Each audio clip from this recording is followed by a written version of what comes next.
Okay, guys, we are live. So for those listening at home, welcome to the Dungeon Musings YouTube channel. My name is Kevin Madison, and I will be your friendly Dungeon Master today. Today, we're continuing on with our ongoing campaign playing Jeff Talanian's very cool Astonishing Swordsmen and Sorcerers of Hyperborea. And with me today are the stars of the Reavers of Thule campaign. I'll go the order I got you guys on the screen here. Tell us who you are and who you're playing. First up is George. Hey, I'm George. I'm playing Malo Black, who is a Chimeric Celt Warlock of 5th level. Nice. And next up is Robert. Hi, I'm playing Reagan, a 4th level Rune Graver, and she's Viking Celt. Nice. Next up is Will. I'm Will. I'm playing Amar Kalsasini. He's a Sikh monk from 18th century Earth. Nice. And last but not least is Carl. Hello, I'm Carl. I'm playing Iphigenia Acantadora. She is a 5th level Amazonian warlock. Nice. So, where we find ourselves is once again back in Ironfang Keep in the blasted lands of Thule. And what happened last session, guys? I think the last couple of sessions have been the experience of and the fallout from the third siege of Ironfang Keep. It was a lot happened. We sort of recovered from the previous night's attack by the Second Son's forces, and we kind of reorganized our troops and healed who we could, burned the bodies that we couldn't, to prevent any of them from rising from the dead. We spent a lot of time interrogating one of the Second Sons we had captured. Yes. Kane in particular was very intimidating. And we discovered a bunch of information along with some magical armament that we were able to retrieve from the bodies of the other two Second Sons as well as this living one, which is extremely helpful to all of us. And so we found out more about this guy's name is Fabricus. Yep. And Sir Fabricus, and we learned more about the Second Sons, and about how Arcadius was viewed by them all, which was good and bad. And we also discovered that he was in league with 3 spellcasters: Barislav, the sorcerer, who's a master of illusions; Bear Gult, the demon bitch from the Wild Forest, and let's see, who's I believe also and Bear Gult, who is from the Frostwood, and part of a coven of witches. We believe that maybe she in particular is influencing Arcadius, so we sent a note back with the Second Son, who we agreed to release in exchange for all this information and for his never taking arms up against us again. And he seemed honorable, so we believed him. We typed up, we wrote out with a quill and pen and note that's back in our log, basically trying to piss him off. And, there we go. There's a little note about his mom. And and then we prepared, we were hoping to just rattle him and see if he would do something stupid and make a big mistake. We then essentially went to sleep for the night, I think we reorganized where we were all staying and standing and guarding. And was it Iphigenia and I believe, went to a tower. Right, Carl? It was you. It was Iphigenia was in the tower with me. Yeah, we were in the tower. Yeah, and the others were spread out, and we were all attacked by some kind of wolfish beast men who arrived via some kind of sorcery, because they seemed to appear out of nowhere. And it was a knockdown, drag-out fight. They were some kind of demonic creatures, as you can see depicted here. And spells that were cast against them seemed to unweave. It seems to be a recent theme I'm experiencing in Kevin's games. Kev just finally read the rules for magic resistance. It's like, oh, these are awesome. So we ended up defeating them, and that was where we ended. such. Nice. Okay, so that is where we are finding ourselves in the morning. Is this Dave's character? Yeah. Okay, hold on. I was reorganizing everybody here. Then where we left things off, I think was I guess it would be the morning after that last encounter. So everyone can assume that you heal your hit dice in hit points. After playing AD&D for so much now, too, that feels so generous. Yeah. In comparison. Character's limping along, slowly getting 1 hit point back. Jeez. Yep. You guys. Seriously.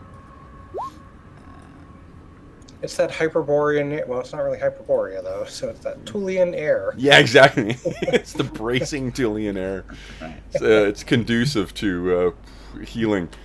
And death, but Yeah. healing at death. Okay. So we got, nice. Mars got 7 back. Who else? Was anyone else injured? I was not. I thought I was, but it's not. I don't know if it's in. I have to check. Okay, Kane was. Yes, Yeah. definitely. Kane And was, one thing Archer we- was not. Where Yeah. is Reagan? No, Reagan was not injured. Okay. Diego was not. One thing we Fair. recognized about those creatures was the fact that they could not be harmed by non-magical weapons. Just I had to headbutt it to death with my magical helmet. Yes. yeah, which is awesome. Yeah. Look at that. That was great. Yeah. Well, a great example of old school ingenuity for it, too. None of my weapons Yeah, I work. guess if that didn't work, I was just gonna take it off my head and punch him with it. That's great. Oh, man. So, let's pick up with you guys. Fortunately, Kevin is not an adversarial GM. Not at all. We just let the dice fall where they may. Like, no joke, last night we almost killed John's character almost died to a mountain lion. I was never as happy to roll a 1 in my life, because he had 3 hit points left and it tagged him with his bite that does 1d6 damage. Yeah, Oh my mountain God. lions are no joke. Oh, man. Or low level. No kidding. All right, so then, what are we... well, let's pick up with you guys immediately recovering after from that assault, because I think that's sort of... We ended with you guys defeating the demons. So, what happens next here? We can assume... Let's get everyone back in the courtyard here. Let me get Iffy and Malo. And that thing, I think, killed more of your troops, didn't it? Yeah. Yeah, a few. Fucking Madison can't ever let us have nice things. Well, I mean, if it's a war, but we got to do something, because if it's a war of attrition, we're gonna lose. They keep doing stuff like this. Yeah, that's true. So you guys are meeting up the generals as they were meet up. What are you guys? What's the plan here? This is still in the middle of the evening. Does anyone know what sort of beasts these were that attacked us? I believe they were demons. I think I actually made a roll. That's what I'm calling them, at least. Yeah, I think any of you who are sorcerers, like the Malo and Iphigenia, you guys would know that these are it's for sure some kind of summoned thing. Okay. These things, barring there being some type of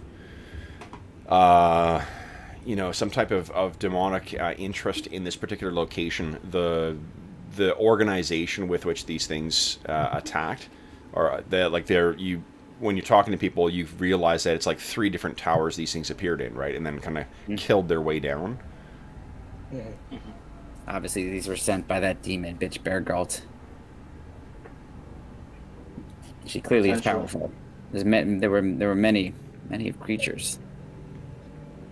Although not so powerful that we couldn't handle them relatively easily, which... Yeah, thankfully. Amar bleeding is like, yes, easy. Right, but I mean... When I whipped out my racing gun. Yeah, well, let's point... Yeah, sorry. Yeah, just say that we shouldn't be... Of course, maybe she's trying to make us underestimate her. Well, I mean, I will say I definitely felt like I had luck or perhaps fate on my side. True. My blade struck more true than ever before. Mm-hmm. It's had a the bunch of, in like, character maybe rolls. version of my dice were on fire. Yeah, exactly. Yeah, true. Oh, jeez. So what's the plan then? You guys have troops on kind of on guard in different places. Some people are recovering in the hospital. If we had Colin here, I would suggest haste and large in the middle of the night and just send them at them. That's like or basically like we sleep a large group, we hold a large group, and he just charges for the leadership. But unfortunately, he's not here. I mean, we go ahead, we Carl. do need to do something against them, Yeah. because we can't. We gotta, or I don't know. But my concern is as a spellcaster, especially that one that can change form and do illusions and things like that. Mm. Yeah. And we know there are 10 second suns from the information Fabricus gave us. So and they there's seem to be 7. skilled. There's 7 left, right? There's 7. There's 7 left. I think potentially 7 plus Arcadius, or it's 7 total. I'm not entirely clear. Yeah. I mean, it seems like we have 2 options. One, we can remain in the keep and hope this Bear Galt has limited ability to summon these sorts of creatures, and see what we see in the morning. Or secondly, we can make some kind of assault ourselves. But I do not know how people are doing in terms of their own particular resources, spell-wise. How much time do we have before? It's like the middle of the night, Kev. Like we have This was the middle of the evening. Yeah, the morning will come. You guys will be able to prepare. Assuming there's not a second attack, you guys will be able to wake up, refreshed, and make your preparations. Yeah. So we can either do that or try to strike out before then in the darkness. So I still have.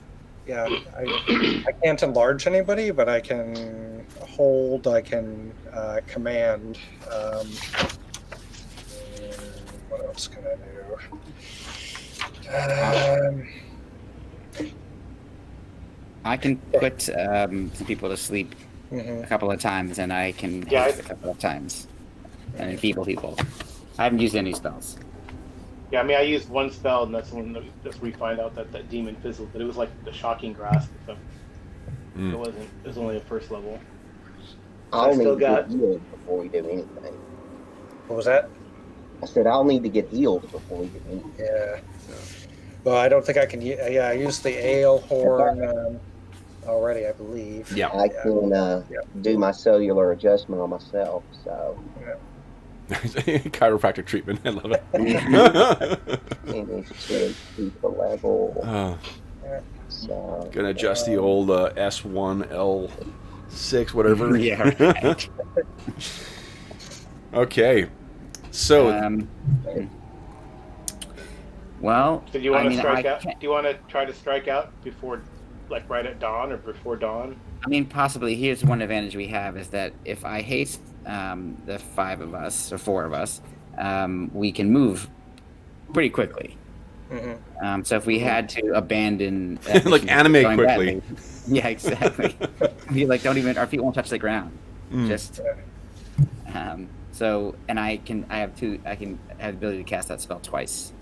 Even though it lasts for quite a decent amount of time, 18 minutes. And it only ages you 1 year. That's what I was going to say. So the problem is, each time I cast it, you age a year. Mm-hmm. So there's consequences as well. that's not a bug. That's a feature. That's right. You're continually getting distinguished gray in your beard. Yeah, You can go back to that cave and drink from the fountain of youth. that's true. I feel like in first edition it was like 1d4 years or something. I'm gonna look it up. So it's not as good. Any ideas? So that's the one advantage we have, I think, as opposed to we're outnumbered, we're out-resourced, but I think we could be faster. So I would be up for trying it, because I agree we're sitting ducks here, and especially if they can conjure creatures in our midst wherever they want without even being able to see where they're appearing potentially, or maybe there's someone among us. Maybe this Master of Illusions is has somehow snuck into our camp. It's possible in the confusion. I'm the spy. around. Oh wait, no. Yeah. In fact, That would be really mean if you did that again to us, Robert. Yes. yeah, I and by the way, I can I could learn I can memorize a detect magic spell, but I don't have one memorized at the moment to try to root out any potential illusory magic among our troops, but not at the moment. But either way, I feel like it's worth attempting, but we need a very specific plan. Like, Yeah. So, well, I mean, I think our target should be this witch, maybe. mm-hmm. We think she's like a linchpin of some sort. We have the flamethrower that we can, maybe burn some of their tents. Yeah, I think we only have one We charge get it in. left. That's fine. We just burn a big concentration of tents, What about the radium gun, Amar? Is that still? I'm relatively good unless we go on a gunslinging. Aye. Yeah, I was going to say if I go in and start clearing house, it'll burn up quickly, but at least still have 16 charge. What was it, Dave's character wow. who almost got caught in the cone last time? Yeah. Yeah, I'm Yeah. trying to remember. Oh, Dave's got he's got family in town for his birthday. That's why. It's Dave's birthday today, by the way, too. So Dave, happy birthday! Happy birthday, Dave. Dave. Yeah, birthday, Dave. You should have said that I want to play D&D for my birthday. Yeah, he does. Exactly. It's cool. He actually does play Guild Wars with his parents. Oh, that's cool. Yeah. Oh, that's awesome. Wow, that's almost. I guess that would be like old school MMO, huh? It might be Guild Wars 2, but in any event, it's still like it's That's awesome. mhm. That's cool. Our other target may be Arcadius himself. If I remember correctly, we did see a kind of what looked like a fancier main Yeah. tent. So I don't think so. No. Okay. No. Okay. A bigger tent. I mean, there's a couple of bigger tents that are in there, but I mean, like any nobleman or knight that's traveling with a retinue, they would have a more impressive, thing. So it's tough if he's traveling with. If the second sons are all, knights, then it would be difficult to judge which is which. Right. Makes sense. I guess if no one has a spyglass, do they? Even if we burn like the fringes, start a distraction, get rid of the run-of-the-mill troops. Does somebody? That's what they're doing to us, huh? Yeah. Yeah, that's true. Does somebody have a spyglass? I'm checking. I don't think so. Where do you guys see this conversation happening? I'm the way I've been picturing is that you guys have kind of like a command tent that you've been traveling with since hiring the mercenaries, where there's probably a crappily made table that you've got set up, and you guys can kind of talk strategy on top of this thing, and then it's some of your underlings pack it up, and then you travel along with it. So if that's out in the yard as well too, someone give me a D4 roll, please. Not yet. Robert, you weren't here last week. You want to? Yeah. Sure.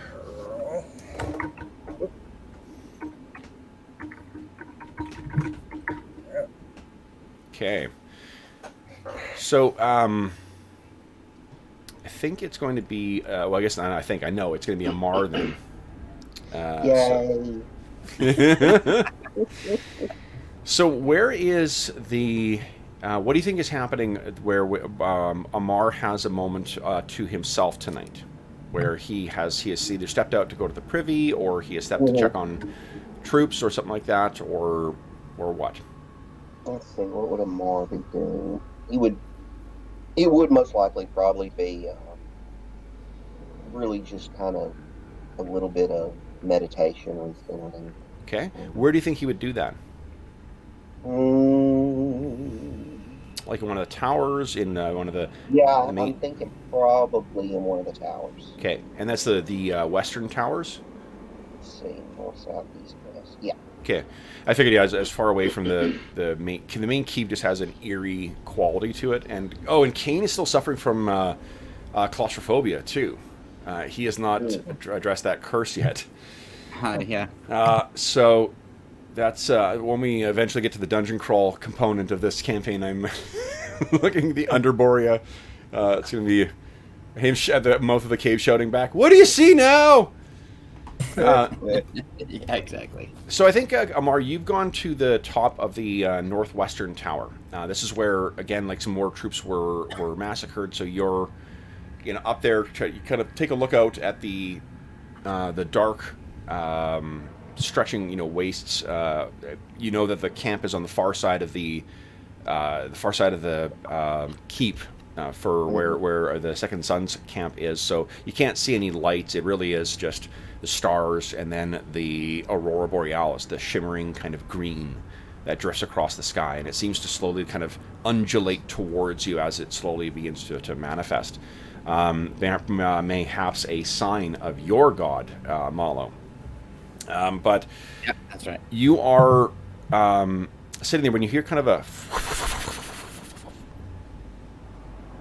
And you turn around, and there is an owl that has landed. And this owl is like a mixture of... It's almost completely white, so it's almost like a snowy owl. But there is a little bit of flecks of black on this thing's chest. And it's got those big, big round eyes. And this thing kind of studies you, and you can definitely see that there is... owls have a quite intelligent kind of look to them anyway, but this one seems to have even more of your kind of unnatural senses. Have you reached the level where you can talk to animals? Yes, I can speak with animals. Yeah. So I think that this is something that is it is unnatural. And this thing looks at you, and it squawks out in the language of owls, and it says, "My mistress would meet with you."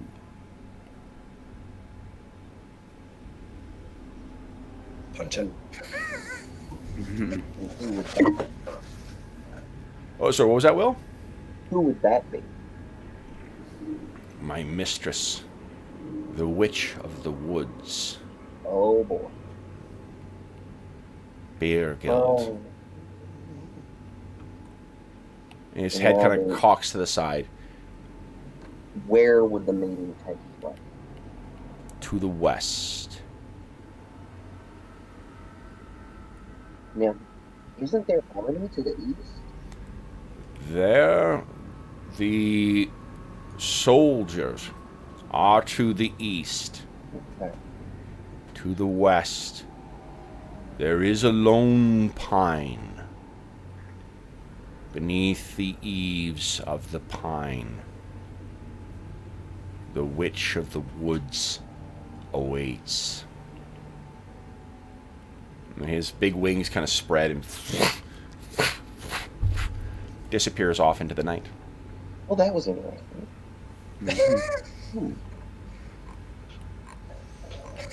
So what do you do? I think I'm going to head back down and talk to everybody about it. Okay. So I was standing up on the tower, and this giant natural owl came and spoke to me that the Witch of the Woods is to entreat with us to the west. Thank you, alliteration. Well, if she sent an owl, she can't be all that bad. All right. Do we know it's the same witch? Well, I mean, remember, I'm Hellenic, right? Yeah. I'm thinking of Athena, right? Yep. Yeah. Mm-hmm. And I mean, if this person is to the west versus the armies on the other side, that's interesting. Well, it could be a trap. Could be a way to divert us out. Although Kane and the archer are here, maybe to watch them. And the thief somewhere. And Gwynrig. Yeah. Oh, and Gwynner, yeah, that's right. And the flip side is this is not necessarily part of the Second Sons. Maybe she has a different agenda and could be, maybe she was testing us with those demons. Who knows? Well, she definitely has interest in this keep Yeah. for her own reasons. So that is But possibly true. So do we know? Are there any factions associated with these, either druids or witches of the woods, Kevin? Yes, there are. Do you remember the faction list? Somewhere in my emails or in my. Wait, you don't have a unorganized pile of paper in front of you like I do? No, actually, I do have it. I do have it in my Hyperborea folder. Oh, okay. Give me a second. I can tell you what it is. Got It's... it. where is it here? I did print it off. I mean, maybe your all's cloaks thinks that, or makes her think that we're allied with that the Ranger group or something. And So there is a faction called the Coven, a circle of Thulean witches who seem to have eyes and ears everywhere in the frozen lands of Thule. And then there is also the Frostwood Circle. It's an association of Lengit druids and their followers who dwell in the primordial Frostwood. she was from the Frostwood. We thought that's what the guy said. Yes, that's right. Yeah, I mean, this may not even be the person we think it is. This could be a completely separate new person, new faction. It's possible. I mean, it seems to me if we were willing to venture out to the east into the midst of our enemy, that it would be worth attempting to find out what this person wants from us. I think it's worth doing. I mean, even if it's a trap, we could maybe take her out. I agree, and if we need to run, like I said, we can run quickly.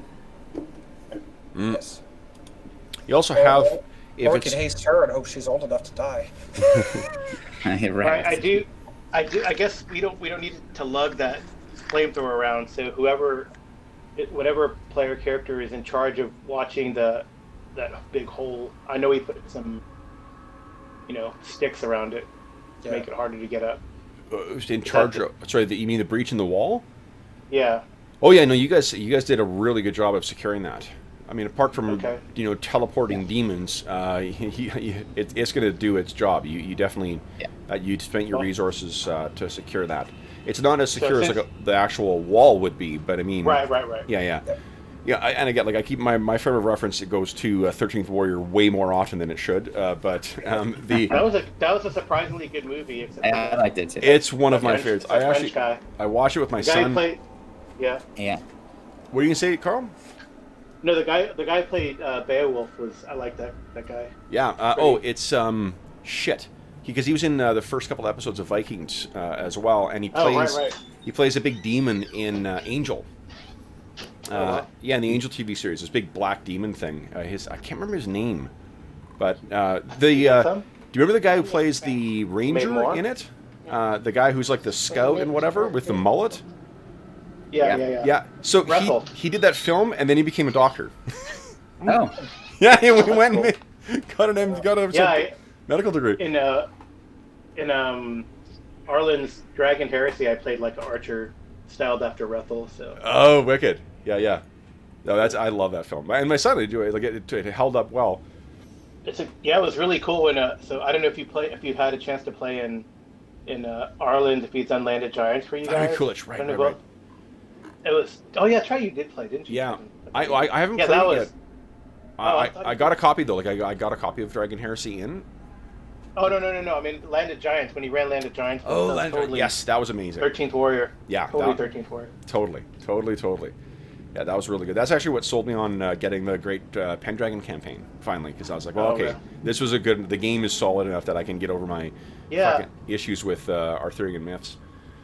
Oh really? You have issues? Yeah. Because of TH White or because of Disney? It's just because it feels for me. It's like how some people feel about Cthulhu Mythos. I feel it's played out. I just I've not seen enough interesting things about it that it feels like a boring thing to revisit over and over and over again. Have you read Jack Wyatt? I think that's how you pronounce it. His series. No. Yeah. So he basically takes like the idea that Uther and Arthur stem from the Roman occupation, and kind of goes from there. There's magic and stuff too. That's sort of the idea they stole for that King Arthur, the shitty King Arthur film with Clive Owen. Yeah. Yeah. So it's although I did like the idea of using the Sarmatian, auxiliaries as kind of neat. Yeah, and the visuals in that I like a lot of the stuff. So, anyway. Okay, so what we're gonna do is 13th Warrior. 13th Warrior. Yes. Oh, that does the defenses they've got there in the town. My point is, I was gonna leave the fire thing with the archer, since I know he's good with fire. Okay. And I recall the how we destroyed that boat. Okay. So let's get our heroes together. So it's gonna be Amar and Iffy. Yeah. And Reagan. And Mala. Where are you, Mala? There you are. Yeah, I'm right down there, yeah. Why is your token just slightly smaller than everyone else's? I just like to, kind of, inconspicuous. I think squeeze myself. Okay, let me get a new thing set up here, guys. And I've got a bunch of new maps since we last played here. Cool. Okay. These guys got many breaks off that table. As long as I can actually access them today. Oh yeah, I can't crit. Last night I was having trouble accessing stuff. Again, I think the servers were a little more taxed than what they were expecting. Yeah. Well, they're promoting. Hey, you can't go to your con, but just play virtual. Yeah. Actually, Gary Con is going to do a virtual Gary Con. Yeah, I saw that. Yeah, that's cool. Well, and they said, was it? George, I think you either responded to it or retweeted or something, but it was Jose Molina was using, or John Rogers using Roll20 to do group meetings. It was John Rogers. John Rogers, yeah. Who I don't know personally. Jose is in my D&D game. Oh, no kidding. But, yeah, he's awesome. He's a great player in DM as well. Shit. But John Rogers had a hilarious tweet that you have to just Google or go to Twitter and search for about Roll20 and in a combination of Roll20 with an executive meeting, because they told us to only do our meetings virtually now. So I don't want to give it away because it's funny, but he was just using Roll20 to have a meeting and it was like a subtext. podcast, you said? No, it was a tweet. I'll see if I can find a link to it. Yeah. I'll send it to you. Okay, sorry, I'm just getting our. Oh man, then if that's the case, then I should petition our university to let Roll20 be allowed. For meetings. Well, that's you guys don't have to. I say you guys don't have to pay. I already pay. You have to pay for the other one, GoToMeeting. Well, that's the whatever the one that they're favoring right now. The running joke, I guess, that nerd Twitter was making was that if you're really looking for something that's going to accommodate a high number of people, like Roll20 already does that, World of Warcraft already does that. So have a virtual meeting in Azeroth, exactly. Yeah, Azeroth. That'd be awesome. Yeah. I've seen people do lectures, and there's a guy called the Tolkien Professor. You might have heard of him. Okay. But he'll do lectures inside Lord of the Rings Online. Oh God, that's awesome. Oh yeah, you could do that on Warhammer too, and Warhammer. That's cool. Okay, now move you guys over here. Yeah, so I guess we're agreed. We're gonna go meet with this woman. Okay. Yes. I'm sure nothing bad will happen. No, it'll be fun, and we'll dance and party. Okay, here we go. Let's resize you guys. Boom. Well, Reagan and Iphigenia will join our coven. Yeah. We have to come up with some house rules for multi-classing. Okay. That's right. Witch is a PC class, right? Yep. Yeah. Yeah, Hyperborea is such a good game. Definitely. Hobbs actually played the first witch in any of my games. He played a witch in that, actually in Robert's charity session. That was the precursor to this campaign. That's cool. That's right up Hobbs' alley. He's got the voice for it too. He does. Yeah, that. Ah. Yeah, I love that. I love his voice. I watch his Twitch stream too, and he's when he's DMing. He's a great DM. Yeah. Yeah, he is. Okay. We miss you, Not as Hobbs. good as Kevin. Oh, I'm not. That is not a That's competition right. at all. That's exactly right. Not a competition at all. Kevin's paused there, so I was like, No, it's because I was fussing with you. he's a good DM. He really is. That's right. I was What fussing about with me, placing guys? an oversized tree. That's all. Oh shit! No, my feelings like. Oh, that's funny.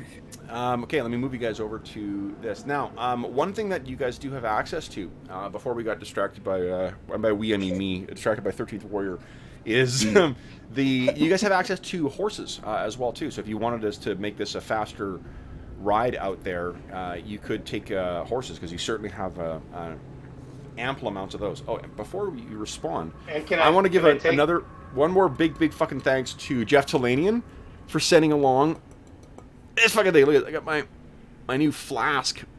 Oh, that's. Oh yeah, that is awesome. Isn't that I saw awesome? that. Yeah, so I got Right. for I'm going to talk about it at the end of the session, but I'm for this year's charity raffle, I decided to donate 2 copies of the core rulebook for Hyperborea because I love this game, and last year a lot of the stuff I donated was kind of grab bag stuff that I accidentally bought multiple copies of. So this time I wanted to have more Right. intention with it, so I ordered those 2 things. I opened up the box, and sure enough, is this thing was tucked inside. So That's Oh, awesome. nice. fucking awesome. Thank you, Jeff. They're great over there. Jeff's great. Yeah, yes. I mean, they is like him and his daughter. His daughter does the packing, and it's him. That's awesome. He has good riders too. Like I was able to play last year in North Texas with Chainsaw, one of his riders. And artist too. He's a guy. Del yeah, Tiegler. Oh yeah, the and- artist, fantastic. Yeah. Yeah, Chainsaw did that Atlantis. The one with the crab on the cover. Yeah. He did Yeah, that adventure. new one. Yeah. Yep.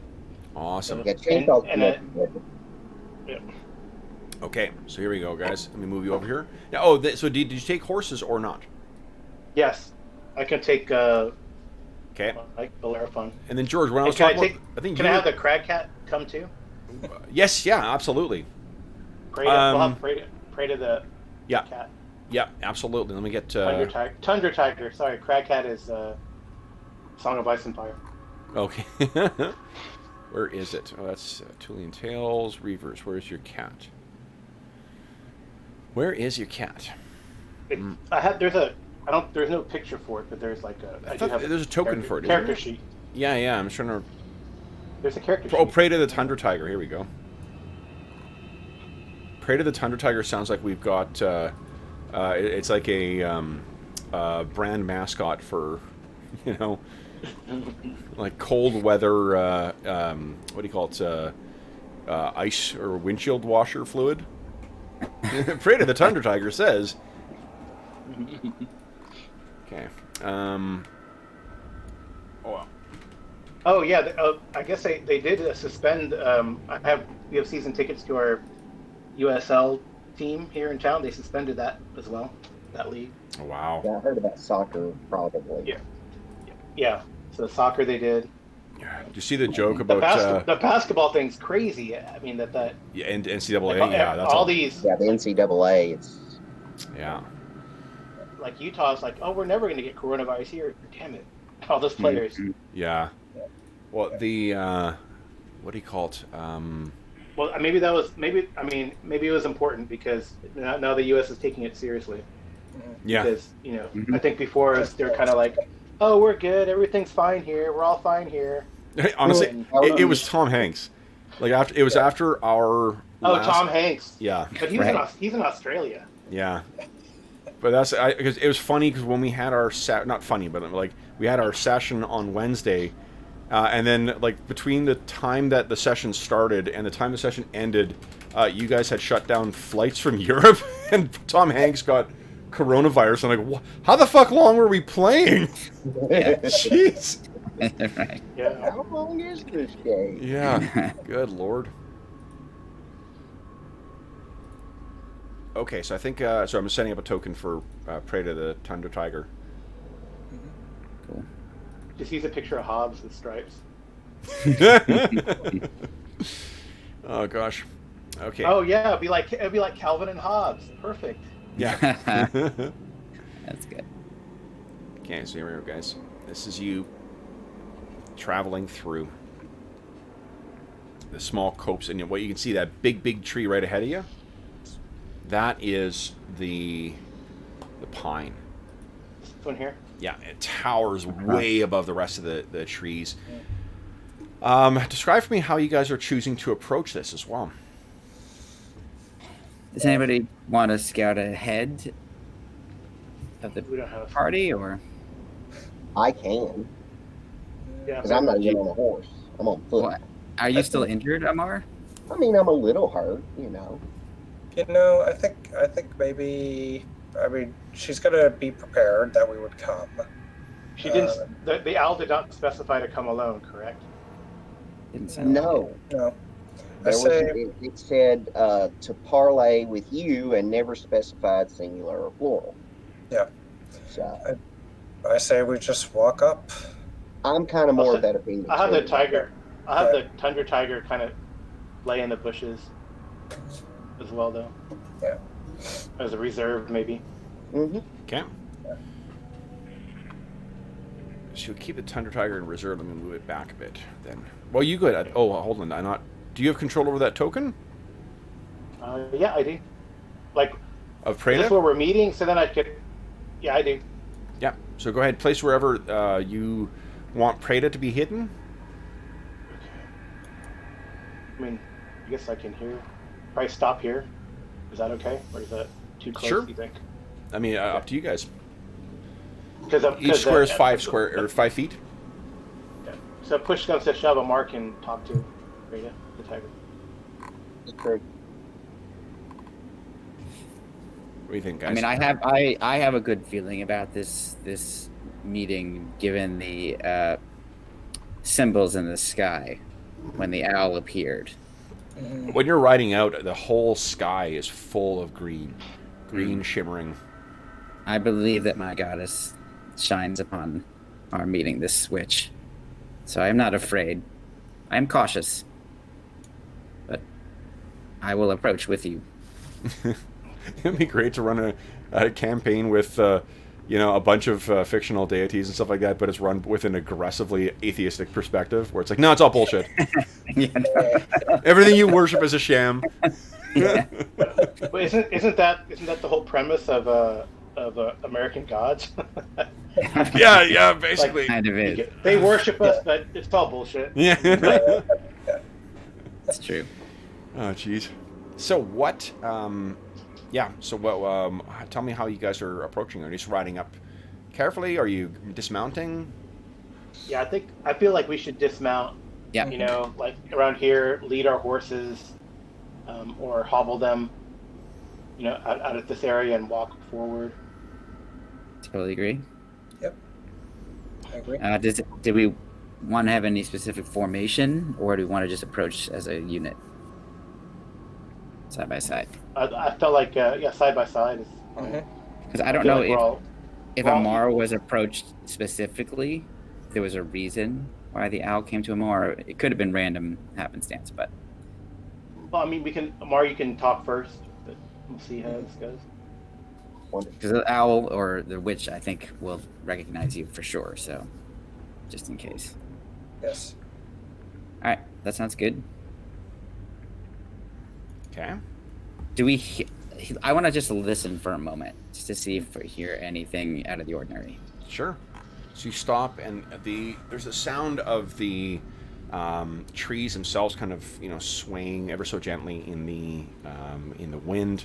There's not the rustling of trees, rustling of leaves, obviously, here with these deciduous trees. You can hear the crunch of the fallen needles underneath your booted feet. There's the kind of whinny of the horses, and you hear something lands, big and winged, in the trees. Mm-hmm. It's a fang dragon. No. Oh. No, so you hear something land. You do hear something winged land in the trees, but There are no dragons in Hyperborea. you ain't in Hyperborea. That's right. We've been over this. Yes. Yeah. What are Although these it'd be days? cool using those Linhorns. You know how Pathfinder has those Linhorns. Oh yeah.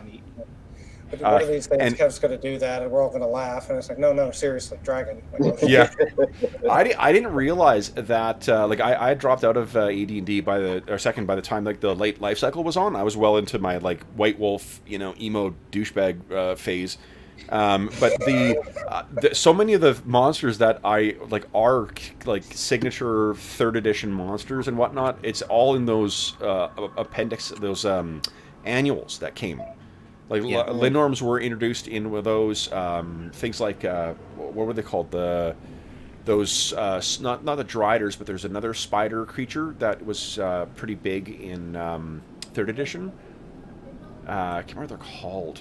Oh, hold on, just give me a second. Arania, either Eder. No, Arania, those are from Isle of Dread, because that's when those things were introduced. So that wasn't new. It was An Ettercap?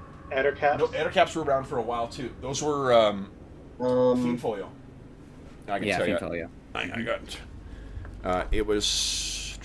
It was something when I was looking through my Monsters Compendium annuals. I was like, oh, I didn't know those things were in here. What was it? Well, you guys figure out what your plans are here while I'll flip through. Well, I'm assuming. We're all looking to see what just landed in the trees. Yeah. Sure. It is too. Yeah, unfortunately, I think it's too dark to be able to make out what it is that's landed there. Did it sound like huge or? Big bird. No, it sounded like a pretty big bird. Is to be honest, what it sounded like. You're talking to somebody who's been watching Sesame Street every day. Okay. So It's everybody bright, different bright visual. yellow. Yeah. Bright yellow has an elephant companion. A demonic companion that none can see. I'll run Chitine. screaming if that's the case. The chitines. Oh, yeah. Yeah. Like they really become part of that's showing up, and the Linorms were in this as well too, which I don't. Was that a Dieter Lizzie painting? Yeah. This was still when he was doing all the art for it. Yeah. So he did all the art for the first Monsters Compendium, and then he kind of dropped out. Mm-hmm. And they passed it off to other artists. But anyway, yeah, it was interesting just that how many of those monsters like Linorms and whatnot. I didn't realize that they were introduced in AD&D and not in AD&D 2nd, not 3rd. Okay, so what do you guys do next then? Do you approach? Yeah, I think if we hear the thing alight on a branch or whatever it is, and it doesn't make any further sound, like unleashing fire or something, we'll close on that location. Okay, so you guys begin approaching, and go ahead and move your tokens forward a scooch here. Is this like water or anything in front of us here? It is. There's a small pool that's formed. Okay. Is that right next to? Okay. Okay. And obviously this creature landed in this tree. Yes. Okay. So then you hear from somewhere in the shadows a croaking woman's voice. Mm-hmm. Are you the masters of the keep? That's a good question. We are attempting to be. There are others who attempt to be as well. You held strong.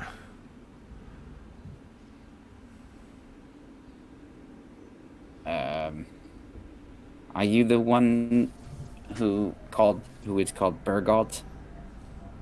You know my name. We have heard of you. Yes. Courtesy dictates you share yours, then. Of course, I am called Malo Black. I am Reagan. Iphigenia. Amal.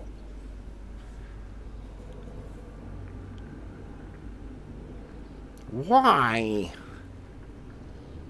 do you hold this keep so intently?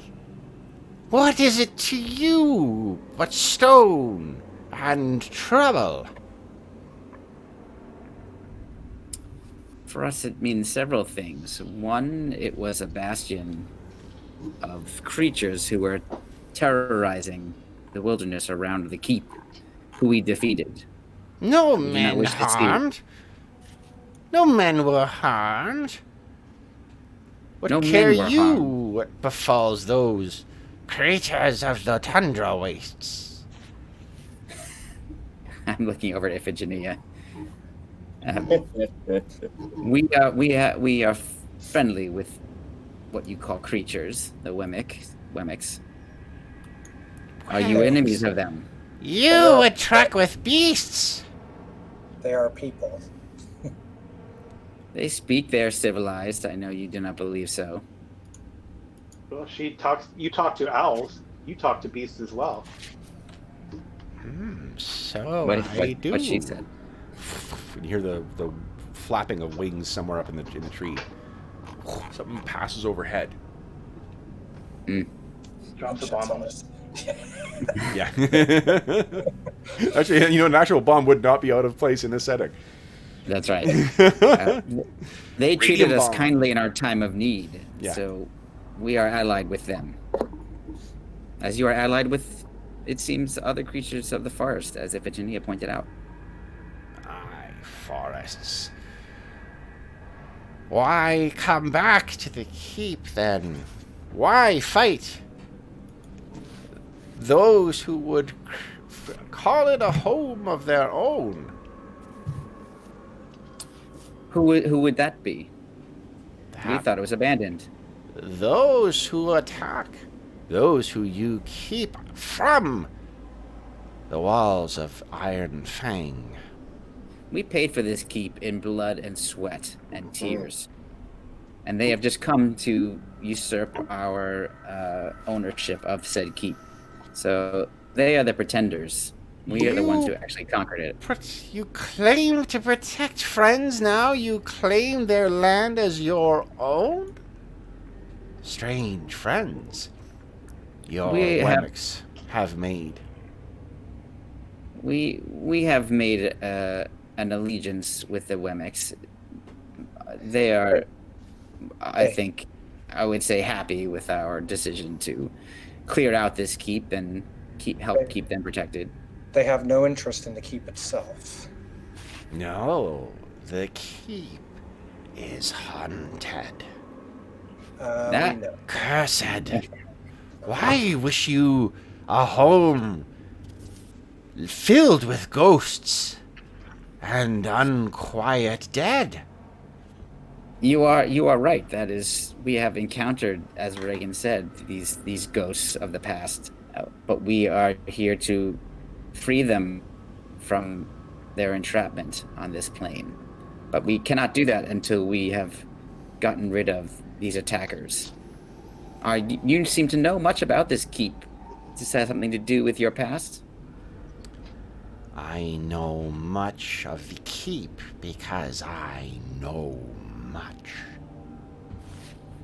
I see. So it's have special interest to you then, this keep. What know you of the secrets and the long years of this keep? I am sure that we do not know as much as you. We none of us hail from these lands. Know but we have you learned that some. the owners of this keep of Iron Fang are doomed? You mean any who take ownership are doomed? Those who have in the past. Then why are you helping? So you apparently do not like those who are attempting to take it over if you are helping them. They wish to take it over? You wish to take it over? Tell me, what difference is? We are not out to tyrannize an entire land. They will create a colony that will eventually, in their minds, become an empire. They have set out from their homelands to conquer. We have set out from our homelands and are here to free those who are oppressed and to right the wrongs and fight back the evil that is returning to this world. So I think that we are, in many ways, complete opposites of the Second Sons. You sound like a ranger. And you wear the marking of a ranger. But I see in your eyes the dancing fire of the skies. I do have the dancing fire within me, but I cannot call myself a ranger, though I wish to follow in their footsteps and have encountered them on one occasion. And they have graciously allowed me to continue to wear this special garb of theirs. You dark-skinned man, you are a ranger.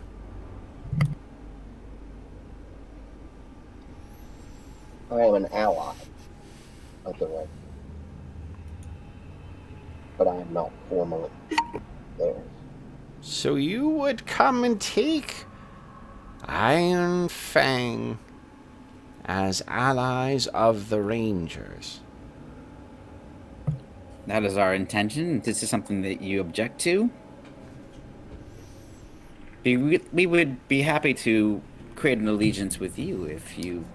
So something slowly steps forward from underneath the shadows of the massive pine. You hear the sound of something flying overhead, and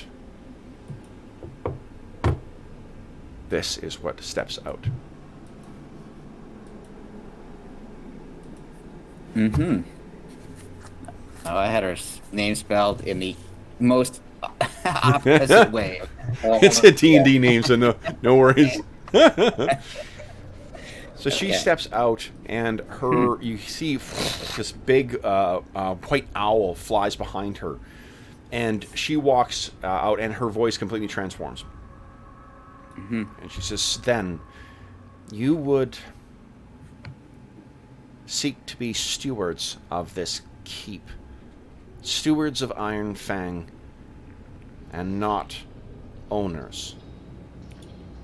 That is correct. In fact, we wouldn't even be making this our permanent abode. We have many other works to accomplish.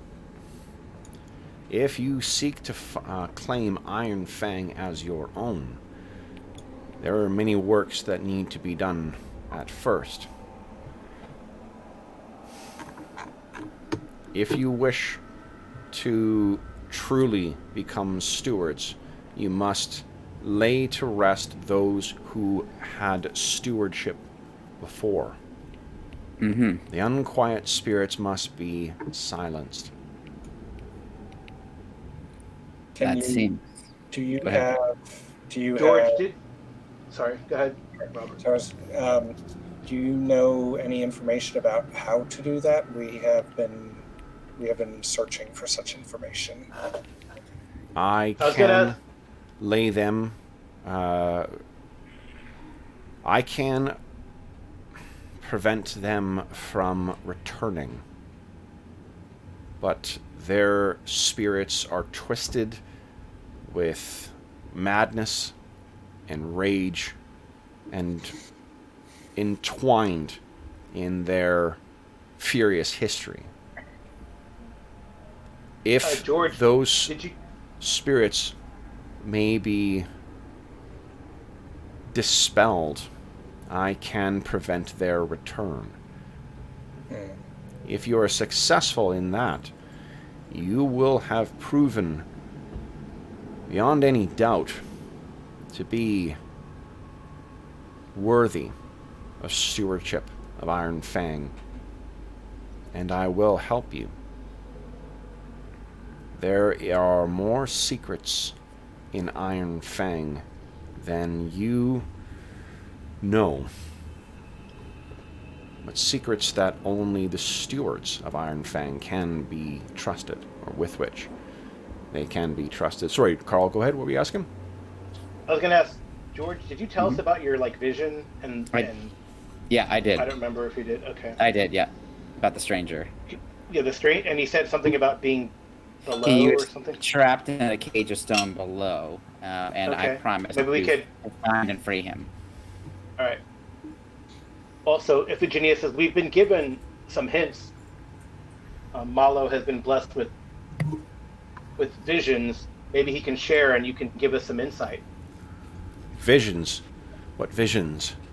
Perhaps not a vision per se, but a bridge between minds is a better description. I was approached by a being calling himself or herself, I do not know what it is, but called itself the Stranger. It told me that he was trapped below. And I promised that I would find him in his cage of stone and free him. And at that point, he would give me more answers, which potentially is what you are referring to. That's secrets that we do not know about.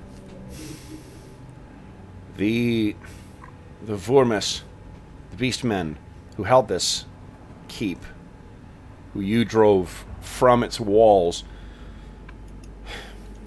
they are crude and unsophisticated in the ways of sorcery. But tell me, were there others with them when you liberated?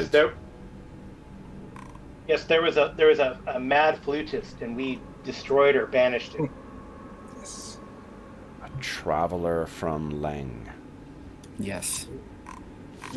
Perhaps that is part of freeing these spirits. They were driven mad by this creature.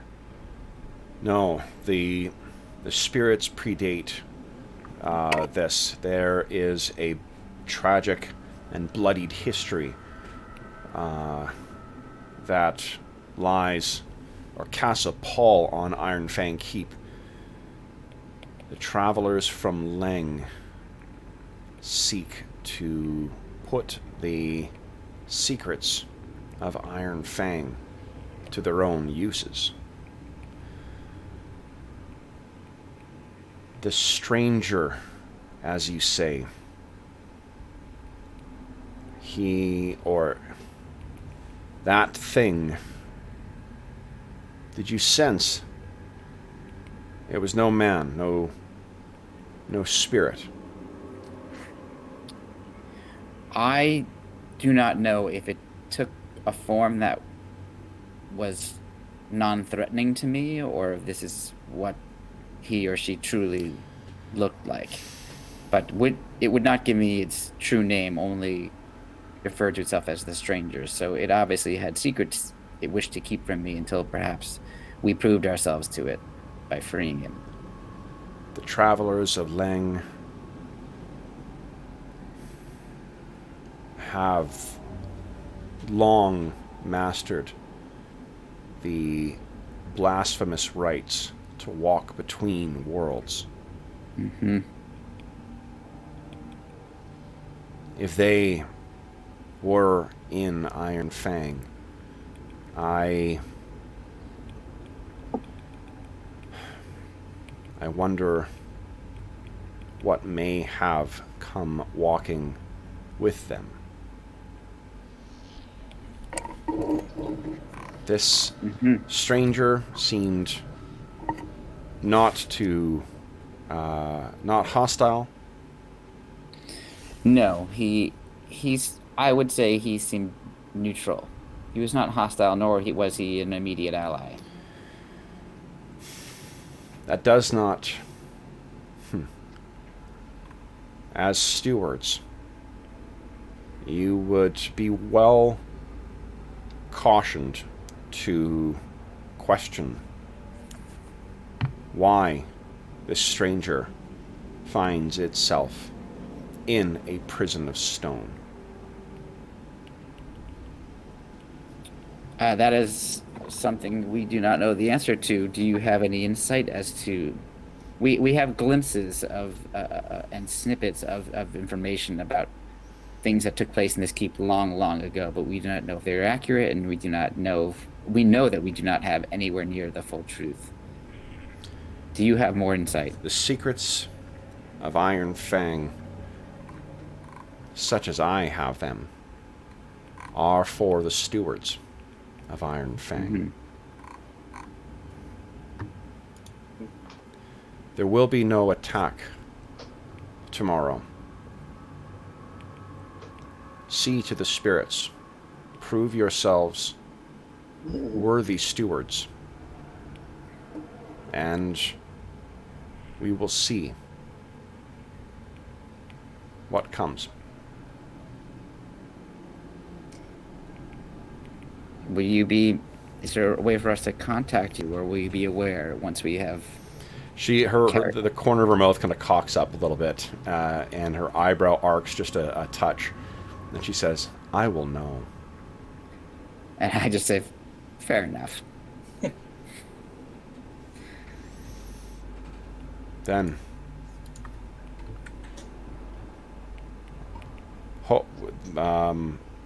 she kind of looks up, and the green of the sky kind of dances in her, as a reflection in her eyes.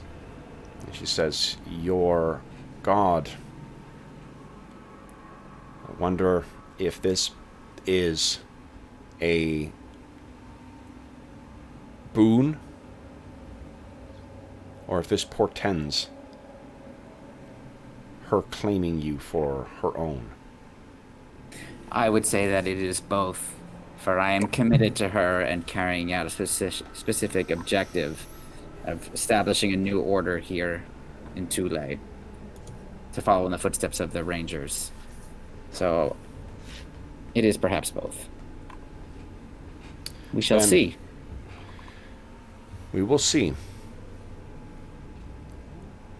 We see thank to you your task, for... and I will see you again. Die in its commission, or under the swords of the Second Sons. I will wish you the best in the afterlife. She turns and walks back to the shadows beneath the pine here, and the owl kind of lands, and now you can quite clearly see it. It's landed on a kind of outstretched branch where this thing is looking down at you, and it's because of the reflected green light, it seems as if this white thing is almost completely green. So, what do you guys do? Oh. I just turned around and said, so, what did you guys think about that encounter? Was that it? Did she threaten us at the end? I couldn't tell. Don't... We're gonna die either way. Is that what she? No, I don't think she. My impression was that she meant what the endeavors we are about to set forth upon may prove to be our demise. Yes, that's how I read it. So we should be careful. So my impression is that she absolutely wants the dead. That seems to be her goal, and she was just using the Second Sons to do it. Agreed. That doesn't mean she's trustworthy. That means that she could discard us just as easily. That is true. Although there was something about her that if we fail to do what she asks, I should say. If we do what she asks, I think our agreement will hold. Yes, I would agree with that. I think she's honorable, but I agree that if we go against her will, she will turn on us. But that seems fair. I trusted her. I don't know why. Mm-hmm. Well, she seemed to either be allied or not disfavoring the deity that you worship. Yes. Mm-hmm. And she did not seem to be in allegiance for any reason with the Second Sons other than to carry out her own task. Yes. So maybe that letter was right. Right. Yep. That's true. We know something. Yes. I don't know. We should probably head back. Yes. Yes, I agree. And does everybody agree that it sounded like we have 1 day to do this? Yeah. Okay. Yeah. Because she said that they sort were of. not tomorrow. Yeah, I mean, Yeah. if she has influence with this guy, you know, Yeah. then maybe she's gonna say the portents are ill in your favor if you attack, you know, that type of crap. Yeah, I think she wants somebody to ease these spirits or set them free or deal with them in some way. And if we can't do it, she's going to see if the Second Sons can do it. So she's Yes. giving us a shot at doing it. Yep. Right. So at least we know we will be I guess we safe. should have said, well, I guess if we complete this task, then she'll talk to us again. Then we could say, well, now you can help us with these Second Sons or whatever. Or charm them away. I don't know. I think so, and I think that obviously she would leave their service or their alliance, and perhaps Maybe. the sorcerers would as well if we are to if we accomplish what she's asked us to do.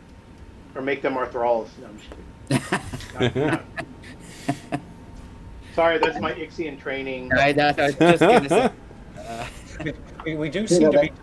We do seem to be just like doing whatever anybody asks us to do. It's like, see, old guy has something for us to do.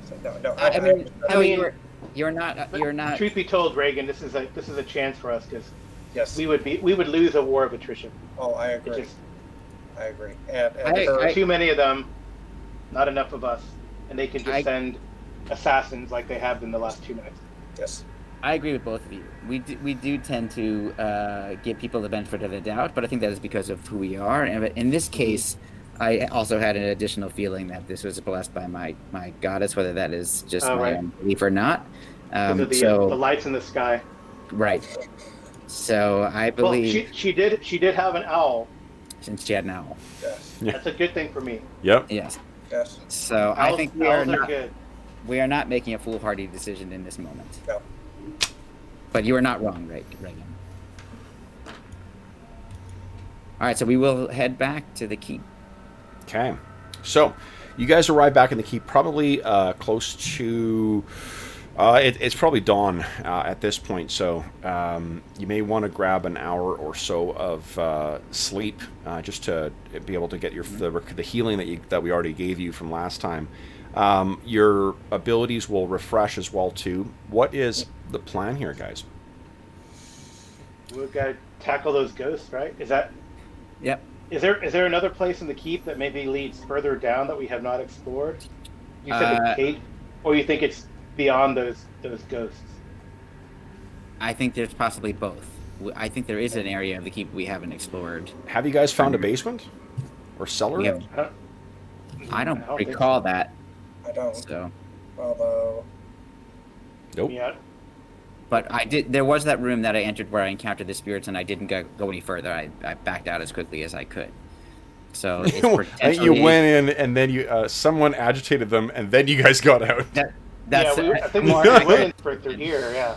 Yeah, and as a refresher too, you may remember that when like you made your save or you spent an astonishing fortune, but you when they touched you, you could feel your very life force being drawn out of you. Yeah. It was. Yeah. I mean, I can take the lead because at least I have one, that scarab of life, even though it'll get destroyed after. Oh yeah, right. Right. So at least we have if I can Yeah. focus fire on a few. I think that's great.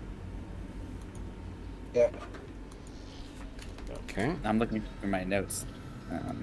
I've decided that that Malo is like the group's analyst, his historian. Yeah. So he has been writing.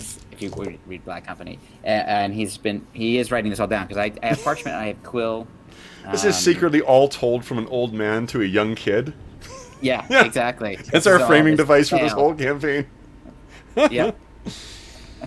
That's awesome. Yeah, so I think the plan then is. I really wish I thought of that from the beginning. That would have been What's a great that? way of framing this.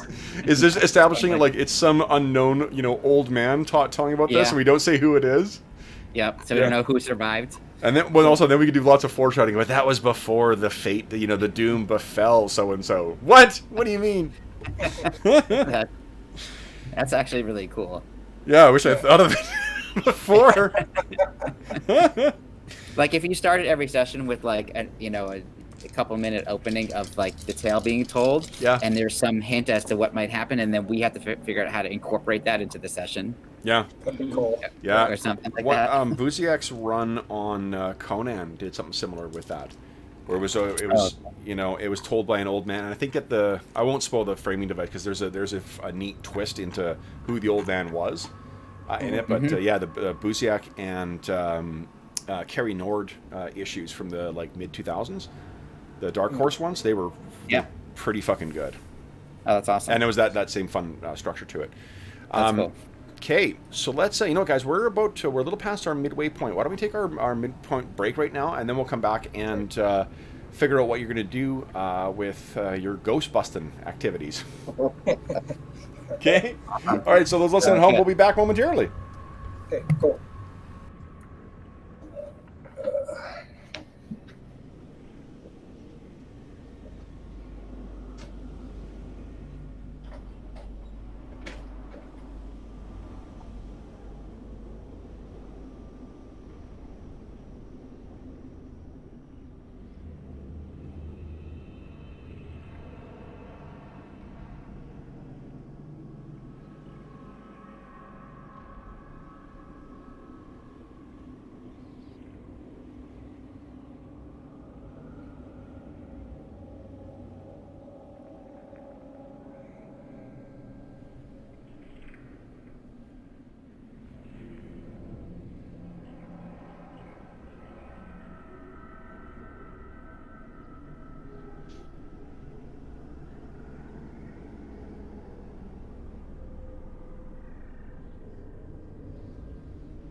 All right, sorry about that, guys.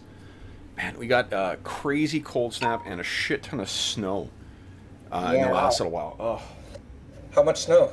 Probably about 3 inches. Hmm. Yeah.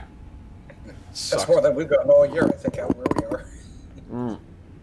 Massachusetts. It just, yeah, it came out like we've had incredible weather, like above, I mean, Celsius about 8 degrees or so the last couple of days. So it was really, really nice. And then yesterday or the day before, we just got a crazy cold front that came in, and so a ton of snow, and then the cold. So it's just staying too. It's that loose, and it's like that loose pellet kind of snow that just blows everywhere and gets in everything. So, yeah, go roast. All right, so we go.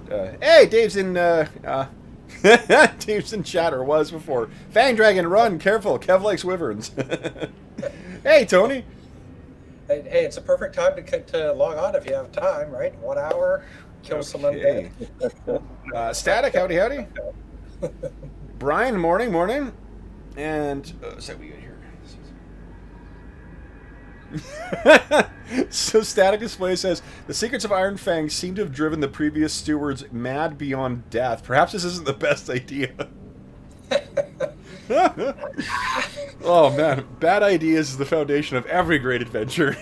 So, oh my gosh. I think when Amar came down, it's like, guys, I think I put it in chat, but I was just reading it as like, just imagine what we would say if we're somewhere, somebody like out on the balcony comes back. He's like, guys, a big white owl just landed next to me and told me about a witch we need to parley with. Yeah. Like, yeah, let's call the call the guy with the white suit.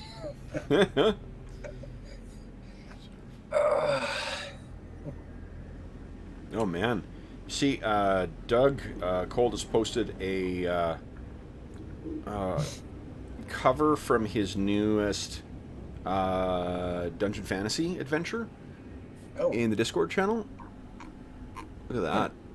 Oh, that's cool. The camera to focus here. Come on, camera. Oh yeah. Nice. Look at that. Badass, eh? Awesome. Yeah. Wow. Fuck, I got my hands as steady as a fault line. Jesus. Have another cup of coffee. Yeah, really? Right. What were we talking about before we went live about blood pressure? Yeah. High risk. Okay. Did you ever read Foxtrot? Sorry, real quick on the blood pressure thing. Yeah. So there's the one thing where like the dad goes into the doctor's office, and the guy says, "Oh, your blood pressure's a little high." And he says, "Let's go through what you do in your day." He says, "Well, first I have a couple things of coffee." And he says, "Okay, a couple cups, that's okay." He says, "No, pots." And then the doctor turns around and is like, "Cancel all my other appointments." And then he says, "Then I crack open a pack of bacon."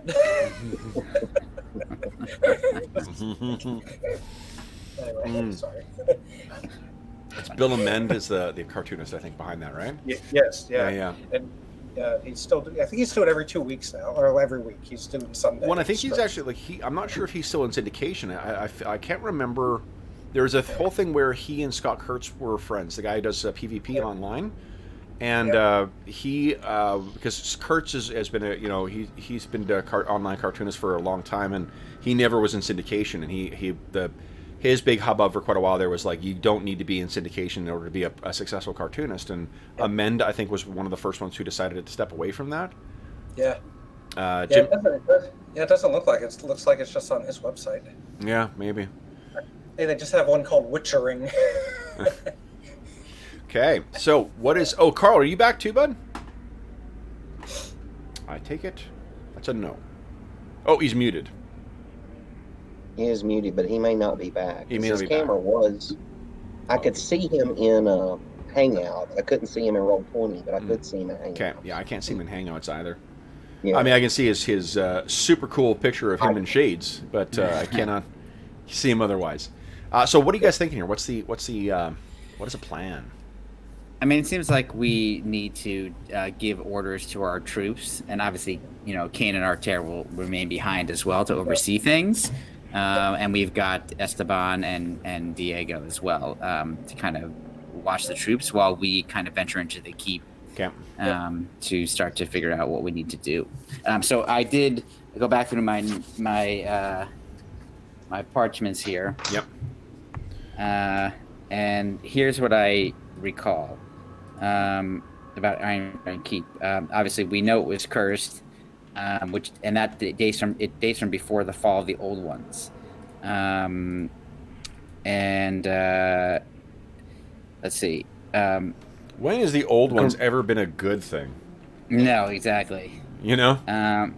Never. Even when you're referring to other things, like I want the candy bars. No, get the old ones. That's what we need. So we need to. So the place is tainted, and the only way to we need to essentially cleanse it. It was the Rangers who held Iron Fang Keep and fell to an old power that existed since the beginning of time, deep in the heart of the land. The Rangers drew its ire and are paying the price. And if we try to help them, we may court the same fate. Ooh. Yes. That sounds So this is promising. what she might have been referring to. Yes.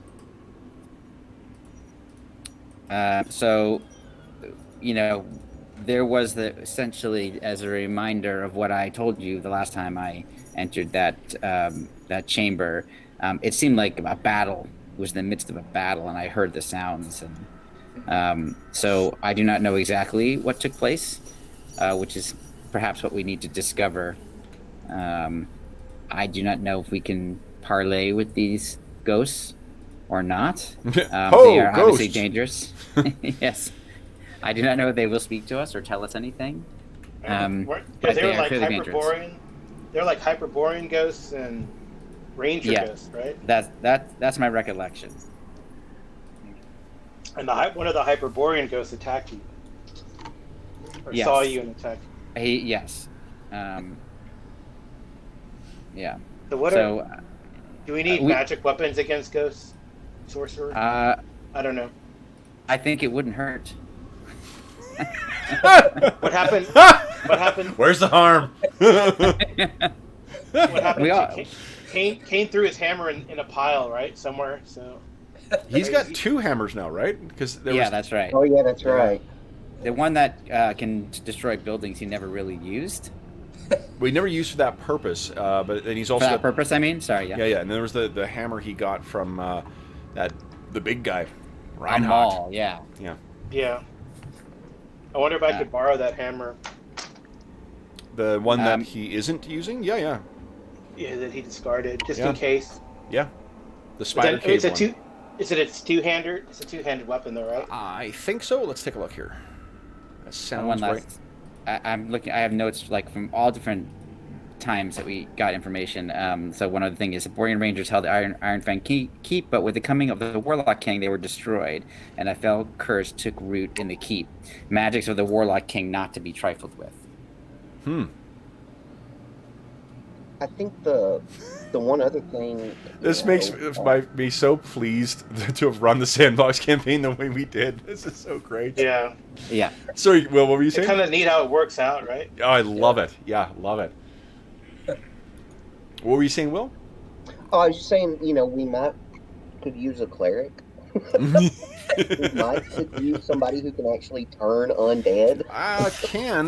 But he's dead, right? Can Rune Gravers turn undead? What's that? Who? Rune Gravers? No. No, Rune Graver cannot. Oh. Yeah. Kevin's like, oops. No, it's not oops. It's like, that ain't good for you. It ain't me who chose to roll these characters. So. I mean, obviously, we do not have time to somehow conjure up a cleric of some description. Well, don't worry, guys. You got that old cleric who... Shaman, right. He died. Yeah. Yalmar's dead. Error. Oh, gosh. But I don't think he was powerful enough to turn ghosts. Probably not. Well, that's possible. At the very least, they would have distracted. They would have been distracted as they killed him. That's the true attitude to have towards henchmen. Quick, cannon fodder, get in there. Sorry, that was very out of character. So is that a hammer a two-hander or one-handed? It's a two-hander, so it's a two-handed plus one hammer. Great hammer. Yeah. So I think it's One other thing that may come into play here, perhaps, is the discs that we found long ago with the Hyperborean inscriptions, which a sage, when we consulted the sage in Thule, we discovered that it was some kind of means of granting entry into and unlocking secrets. It was the name on it was Prince Kawia. And great secrets are known to be held by objects that need a key like this. So it's some kind of key, but it needs to be paired with another key for it to be effective. But it does have other purposes. There's hinges that have other purposes. But anyway, if we happen to see something similar, another key like this, or a lock of some kind that is also Hyperborean, this may come into play.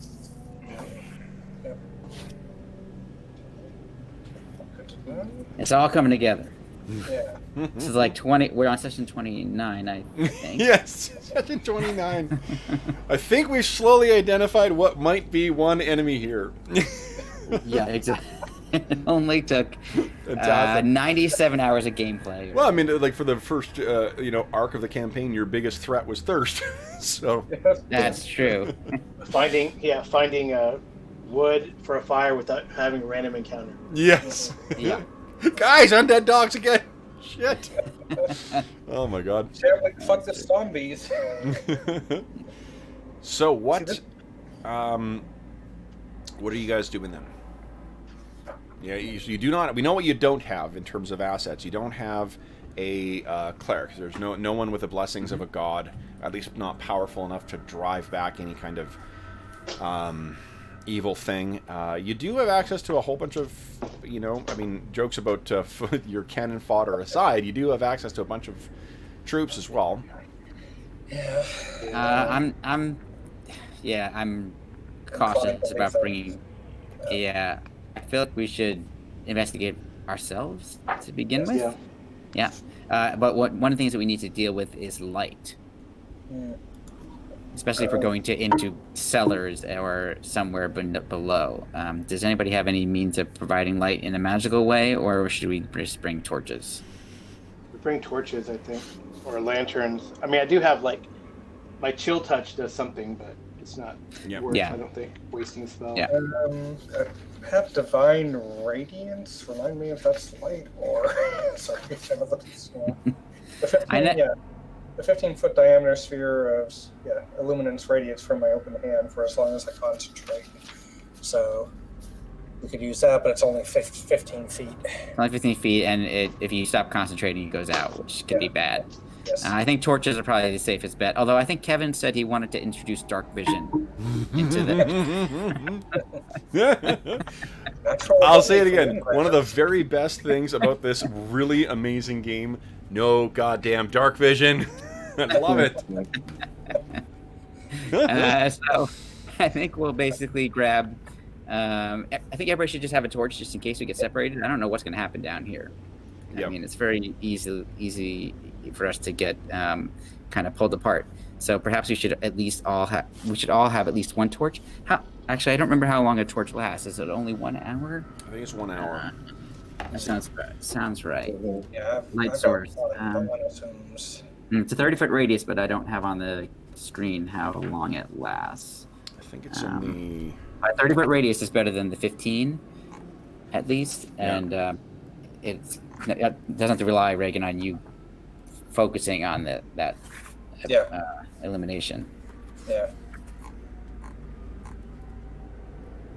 But I think we should make this a short foray to begin with, anyway. Yes. We'll only take maybe 2 torches each if they last an hour each to begin with. There we go. Right, I agree. So the duration of it is so I'm on 233, the core rulebook and player's book. Light source is 30-foot radius. Does not say. I wonder if it's in the equipment section where it says how long it lasts. If not, I'll just go to my number one favorite Wilderness Survival Guide. Oh no. No, good ideas. Stop reaching for books, Madison. Yeah. 1 to 2 hour burn time, it says. Okay, so a minimum of 1. So... I'm on page 123. Got it. Yeah. So I think we'll each grab 2 torches. Okay. Just in case. I'm looking at my equipment here. I have a tinderbox. I have 10 torches, actually. That I acquired in Thule. Okay. So if no one else has enough, I've got enough for all of us. You need it. However, I have a tinderbox which I need to have on me, my person. So you guys all have tinderboxes or some way to light a torch if yours goes out. Obviously, we can light them all now, but if you get... Yes, I have a tinderbox. Yep. Okay. So okay, preparations. so that's... Yeah. Anything else that anybody else thinks we need to prepare? You guys all prepared your spells, etc.? Yep. Okay. I am going. Yeah, I guess I will. I'll ask Kane to borrow that hammer, and I'll leave my spear behind, and just as a backup weapon, I guess a bastard sword strapped. Okay. If I have to go shield and. Does everyone? So I know Malo's got that serpent scimitar. Yeah. Reagan, what do you have a magic weapon? I don't. I've got. My thing is going to be making people bigger, or if I can command, which is probably unlikely to be helpful with anything I'm dead. Okay. I do not have a magic weapon. And just Giving them because... away until we can actually figure out if there's curses on them. Right, that's right. And just because it's different from my normal operating procedure, I'm taking, instead of sleep, I'm taking detect magic, 2 slots of detect magic. Seems wise. That might, come in handy to find whatever we're looking for. Okay. All right. So, what is happening then, guys? And Amar's, his fists are registered as deadly weapons. I am a magic weapon. That's right. Can I borrow one of your fists? I'm pretty sure that. Cut his hand off. Here we Grab go. my leg and swing me. Oh, God. Reagan, you might just be on, healing duty. I think so. Yeah. Which is, maybe the most important thing. Maybe. All right. Well, do you remember the layout of the keep? You might remember it better than the rest of us. I don't know. I don't fully recall. Yeah, I remember there was we had come in through here. There was a hallway around this area, Mm-hmm. and there was a way to get into that central room instead of going from that door. We could come in through here. Okay. And you think that's our best route for us?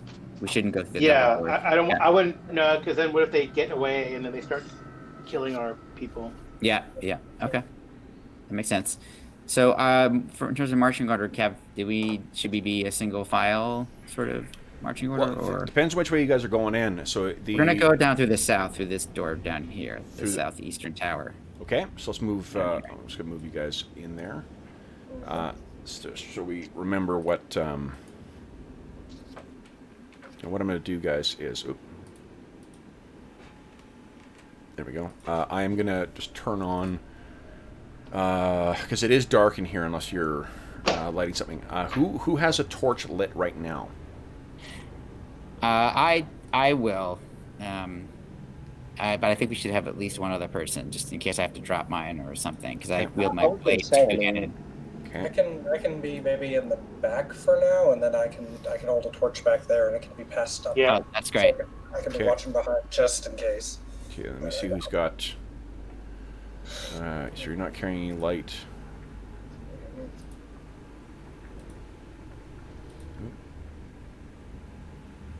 You're not carrying any light.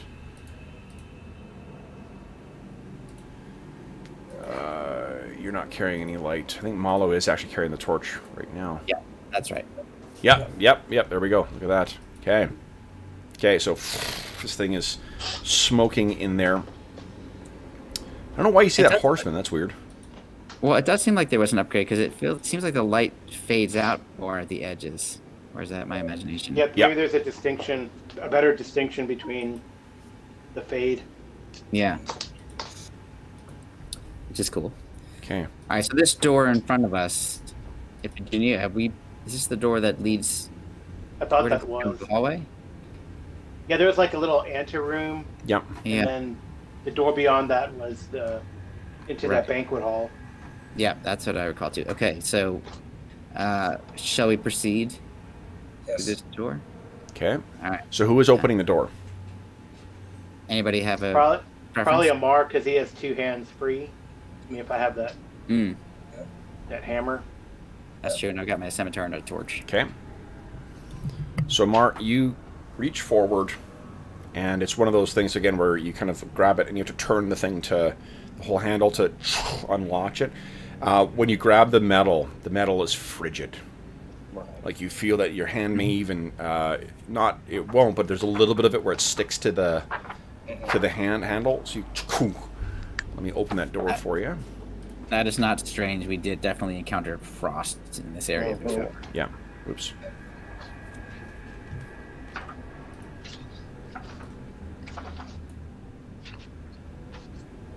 Okay. See if I can get a handle on this. I cannot, so I'll have to do this. Door is open. Okay. And there's a bit of like condensation that comes. It's definitely like 10-15 degrees cooler in there than it is out here. So now one of you guys with The torch will go in. torch flickers with the change in pressure. Cool. Who is going next? I'll go next. And I'm gonna be in the third rank, unless you would prefer to be in the third. So who's first? Is Amar first? Yeah. Okay, so Amar, I'll put you in there. Yeah, I'll be in the third rank. Okay. So I'll Okay. take up the rear. Yeah, Okay. just in case anything The happens. downside is no one can see anything. That's what Until I was you get gonna in say. there. That's what I was like. One of the guys with the torch needs to go. guys. Oh, Well, we Okay. passed up the. well, I can switch. Here, I'm gonna squeeze. I think I can squeeze all you guys in here. Give me a sec. Okay. Okay. We could drive Kevin nuts and keep telling him to switch the torches between our guys. Hey, look at that! Y'all died. Weird. Yeah. Right. Yeah, Okay, so I didn't. but again, you can see there's you can see your breath as you're breathing in here, and there is that like laid out long table before you. Right. Any sign of the spirits? There is the condensation from where you breathe, and let me see here.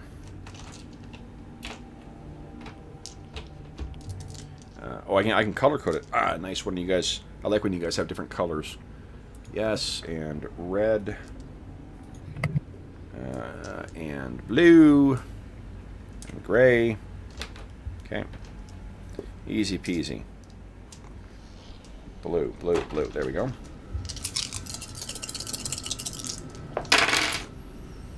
All right, Reagan. Maybe it's a trick of the light, but you can see ahead of you in the darkness. You see straight ahead where the torch, the angle from where the torch is right now, it cuts off some of the things. You think you can see there's condensation that's forming from someone off in the darkness, where you can see their breath moving. To the left or the right? It's right over here. Sorry. Okay, got it. Yeah. Oh, Robert, can you change your color so it's not the same color as mine? Oh, how do I do that? Sorry, where's the? You go to the cog, Yep. and then just select the. Or is it in the cog, or do you have to click on? Settings. Is that where to do it? I will try to find while we. You're talking about the pointer, where? When Yeah, I the click on- ping. I Okay, can't. I'll try to find it before I use it next time. Okay. Okay. Like, even if you change it to a different tone of red, is fine. It's just that way you can tell the difference between mine and yours. Sure. So right over here is where it's coming from. Okay. So what do you guys do? I kind of just point in that direction. And you guys can see it now too. Yeah, tap Amar on the shoulder and kind of Yep. point that direction.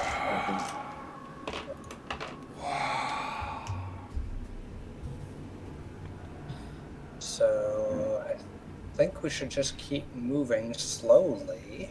Yes, I can't see very far, so Yeah. Yep. what I'm going to be looking for is any other means of egress from this chamber. Mm. Yes. I believe there was at least one other way out. Yep. So maybe from there, move over to a square to the side so some of y'all can come up in here. Okay, cool. Okay. I mean, I'm totally fine with moving further in Okay. to give some light here. I was fixing to say, you have the light, have at it. Okay. So what you can see is the breath is forming right here, guys. Mm-hmm. You have no idea who the source of that breath is, though. Prepare yourselves. Amar, you can feel a distinct chill running through your body. Like you feel like there is a icy, cold presence, like as if like a gust has just run right down the base of your neck. Mhm. Whew, in fact, you might want to move. Okay, so let's go.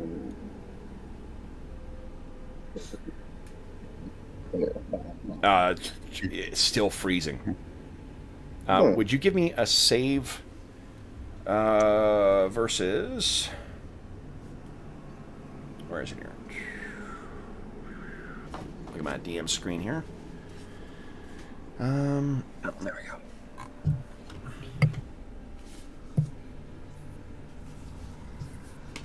Oh, dang it, where is it? That is one thing I guess that's missing from the DM screen. It's just that you have the save table there, but it doesn't give you the specified ones. Oh, Well, I mean, there's only like 5, so it's not a lot to keep track of, I guess. But just I don't remember it. Okay, let's see here. Where is?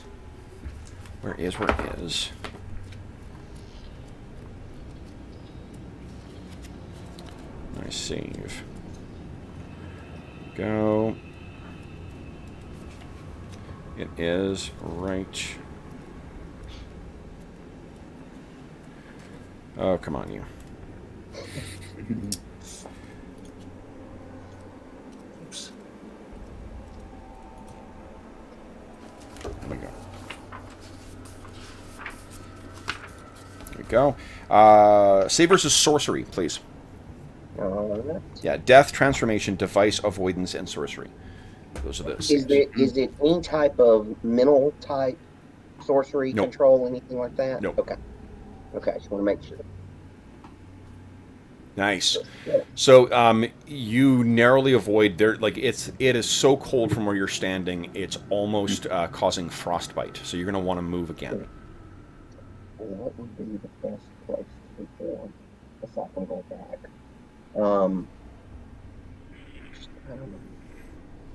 I mean, I move fast enough. It shouldn't be that big a deal. And you said it was from basically here? Yes. Is where that breath was? Okay. So I'm going to maybe move up to there. Okay. And see what happens. Okay. Nice. Yeah. No. So you're okay right now. Now, once you are there, guys, you see.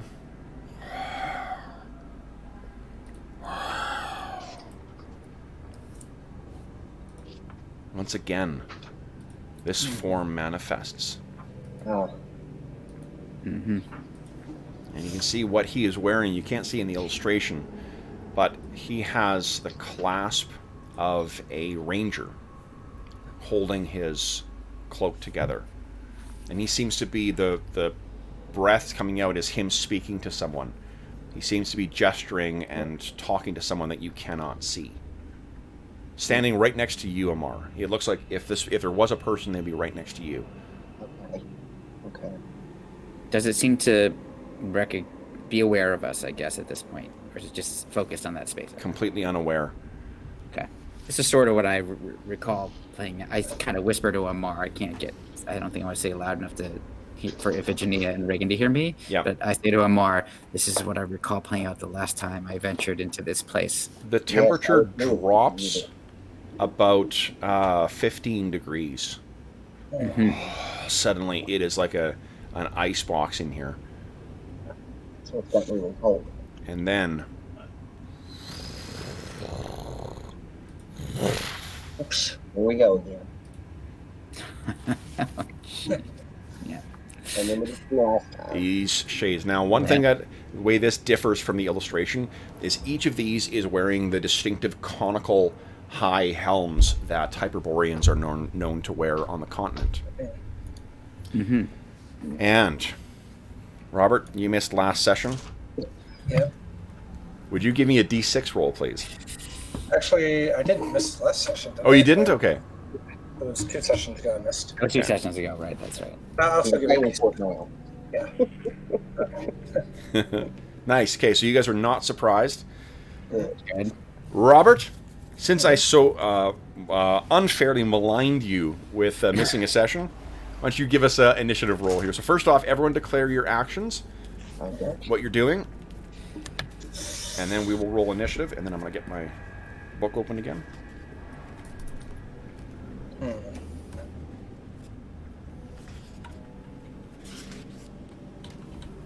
Actually, Iphigenia would ask, is that the stranger?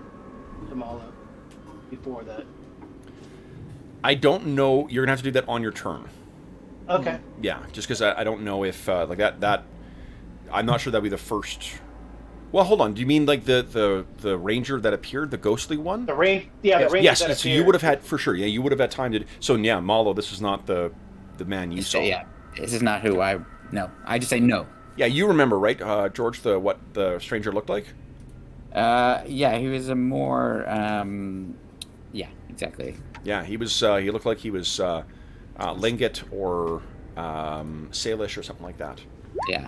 I don't remember that. Correct. Yeah, First Nations, not... Yeah. Okay. Okay, so 1, 2, 3. Who am I missing here? I haven't hit enter because I was somewhere else. No I hit problem. enter and it made that picture get big, and I was like, wait a minute. Sorry. Oh, shit. Okay. Okay. Okay, everybody. So. I can beat my 6. Okay. I'm out.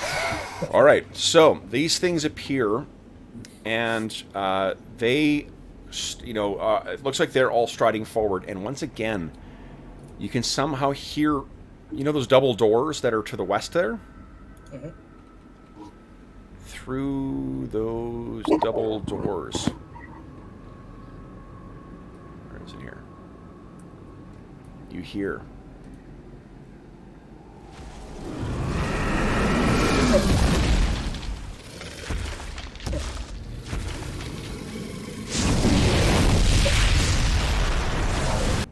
Oh.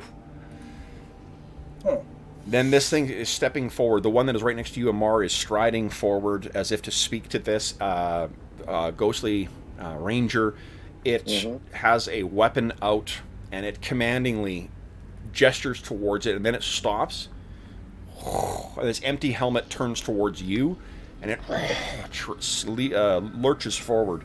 What is your AC right now, Amar? AC2. AC2, nice. Okay. Dice 5. Okay, so.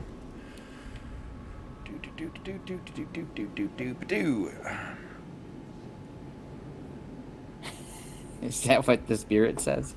Yes, it does. Does a little dance. Hey, hey, ha! I mean that is scary. I get too excited to attack PC. Sorry.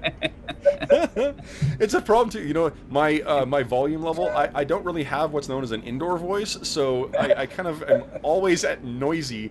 And then the more excited I get, or the happier I get, the even louder it gets. And growing up, I'd hit this point where I'd get happy, and then my sister would be like, "Shut the fuck up!" Yeah. That's funny. It's like a sine wave of this. Right. Anyway, all right, so here we go. So this thing turns towards you, Amar, and moves its spectral hand in. But your quick reflexes keep you back from it. The rest of them Let's see here. I got immediately 1 right next to Malo. Malo, what's your AC? Yep. 1. 1. Okay, holy smokes. At 20! Oh, Oh, boy! that hits. Yeah, and I'm using Well, you know what? It the doesn't. black I'm gonna- undead dice. I'm gonna Astonishing Fortunate because I just don't want to start off with that. Yeah, hold on. You don't want to go down a level? Come on. I was thinking about it. Okay, so what is it? Like, How does the Astonishing Fortune play in here? It reaches towards you. So I think I was seeing Amar get attacked Yep. and missed, and I felt it. I felt the cold getting close to me suddenly. Yep. And I, at the last possible second, as it was coming right at the back of my head, I like pull back against the wall and like throw myself against the wall. Love as it. its claw Yeah, yeah. comes back.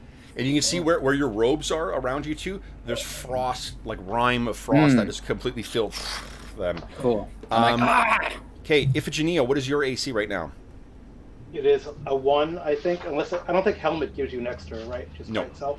No. Yeah, so it's a 1. I'll use my head to parry. Okay. Let's see here.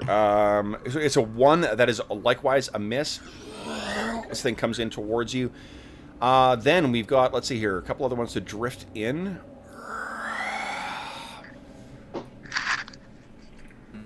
Amar. That is a big miss. Another coming in on Malo. Fucking nat 20 again. Jesus. I'm not kidding. All right. It was meant to Jeepers. happen. Meant to be. Ugh. Okay, let's see here. First, let's check what the crit result is. Is ×2 damage. So, well, you only take 2 damage. DR won't apply against that. But what is worse is I need a save versus death from you, please. Okay. Got my damage, and now let me do a save. Come on, here we go. Come on, Auroras. Oh. Nope. Okay. Remember that other people can spend it if you give a narrative justification for what's happening here. Yeah, I'm trying to think. It wouldn't transfer the damage to me, right? No. Well, I don't know. Well, to heck with it. Okay, so so one of the things, with a Mars cloak, one of the things I've thought about is it's almost got a life of its own. Yeah, yeah. And so one of the things it does a lot of times to protect Amar is kind of move him around some. Well, in this instance, it kind of actually reaches out in the way of Malo. It Yeah. kind of pushes him back a little bit further. Okay. Yeah. Are Is that you... cool? Okay, so that'll get you your automatic success on it, so you do not lose a level. Thanks, Amar, and Cloak. Yeah, don't think Amar and Cloak, yeah. Little known fact, Amar was created by Todd McFarlane. Oh, excellent. Yeah. I think about the way they did Doctor Strange's plot. That's what I was thinking. That's what I think about. Okay. Yeah. No, that's awesome. Thank So you. then this other one drifts forward, and I think it's going to go after Reagan. Okay. And Reagan, what's your AC right now? her AC is 3. 3, okay. Okay. Narrow miss by 1. It comes in, but I think you had an opportunity to prepare for this, and you get yourself back.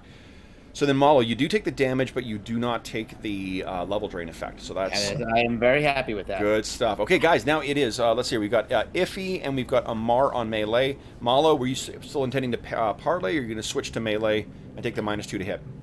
I am going to take in the first phase, I'm going to still parlay, but I'm going to change in the second phase to a melee at -2.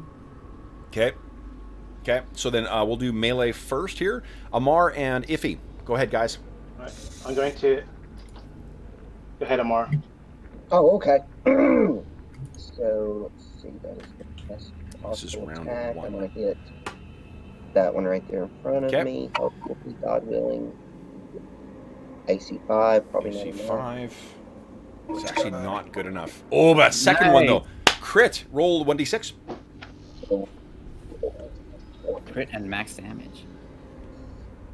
Yeah, wow, holy smokes. 4. 4 is times 2 damage, so 20 damage. Nice. Whoa. Watch this. Here we go. Boom! Wow. Wow. Nice. So the first strike does not connect, but you see your second one open, and you hit this thing, and most of it's like it's like a shower of frost or ice that flies behind it as you begin to partially discorporate this creature. All right. So that was a Mar. Iffy, what are you doing? I'm going to attack the one this, to the south. The south, of me, yeah. I guess. You got it. Go right ahead. Swing the Great Hammer. Nope. Ooh. You want to Astonishing Fortune that? No, I'm going to save that for someone's life drain. Oh, we're at what do you call it? We're at midway session. You guys all get another point of Astonishing Fortune. Oh, that's awesome. Sorry. I guess I could. Well, then I will use it. Nice. Go ahead. Oh. Here comes big money. Nice. Nice. That's a big hit. Oh, Excellent. 0 with the Great Okay. Hammer +1. I think it did this right. Yeah. Yeah. 2d6 plus. Hold on. You're not specialized in it, right? It automatically. No, I didn't. Did you add your strength It bonus should- by accident? Because. No, I put it. Attack mod is 2. Oh, okay. Yeah, I did. So Yeah, take off 3. take off that extra 3. Okay, so it's only 11 points of damage. Okay. Yeah, I'll change it in here to 2d6 Yeah. +1. Still I guess it's a good. +1. No, that's Yeah, good. it's There's, a +1. so many of these games and the sheets do different things on each one. All right, so Iffy, you swing that hammer and it again. It's like it connects with a chunk of ice. So you hear the splintering and there's a spray of frost as this thing is driven back. I think that's it for melee. Damage. Reagan's on moves, and I'll say Parlay is on move as well. So what are you guys doing? Go ahead, Reagan. Reagan is going to stay where she is. Yeah. Yeah. Probably a good idea. Because I can't go anywhere without taking an attack. Okay. Yep. So Malo is going to turn to the first one that appeared Yep. and yell, "Hold your people, we are here to free you from the curse that binds you to this place and keeps you in torment." Which I feel like is as much as I could get out in a... Yep, that sounds right. Okay. So Should flash your flash. the spirit you're wearing actually a, kind of seems to turn, and it's like white pupilless or completely white eyes seem to meet yours. Mhm. It may have heard you. Okay, so then on second phase we have first is I've got no melee magic from Reagan. What are you doing? She's actually going to try just using Divine Radiance and hold it towards the one near her, and at the same time saying, hold. We, as our friend said, we're here to help. If she can get that much out. Yeah, you can try and say that against the one that's attacking you. Yes. She just Okay. wants. I mean, it's kind of a combination. She wants to see if because it's Divine Radiance, so presumably from her god, Aller. So to see if that has any effect. Okay, we will see. Then it's everyone else has a move, and these things have a move. What are you guys doing? Can I use my... I'm not going to move from where I'm standing. Can I continue that parlay? Yes, yeah. So once I see it connect with me, its eyes lock with mine. It's Yep. like, "We are here to save you from the torment you've experienced for eons. Allow us to do so." Okay, its eyes seem to dart down just a bit. Got my clasp there. Okay, and its head kind of cocks to the side as if contemplating what to do. That is the end of round 1, guys. So I had round to 2. try. Reagan, unfortunately, you did lose initiative, so it passes to Amar. Everyone declare your actions. And we're on a favored round. We are in a favored round, yes. So if you've got specialty... Jack Dice worked in your favor this time. All around, they've already done. Yeah, I think that's call.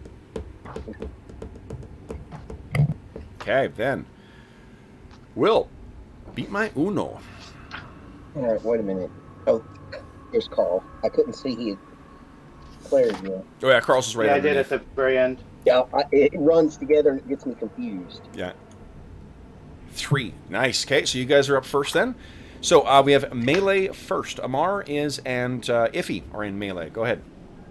All right, so I'm going to start back on that guy there. Okay. Please, please, please. Ugh. Oh! And then I'll go with the second attack. Jeez. Oh Oh my my god. You got 2 astonishing, one astonishing fortune still. Do you want to re-roll, or do you want to save that for energy? Man, I've got to save that for a level drain. Okay. Okay. Then Iffy, what are you doing? Well, I'll attack that same one. Okay. Yes. Whoa, big hit. Minimal damage, though, unfortunately. Yeah, that's not. Yeah, it's a hit though. Yeah. It's a weapon you're unfamiliar with, though. So I mean, I Yeah, I know. You know, it's just They only get, but at least it damages them. Yep. for sure. Yep. All right. Then melee for Right, these it things. is +1, right? It's not that +2.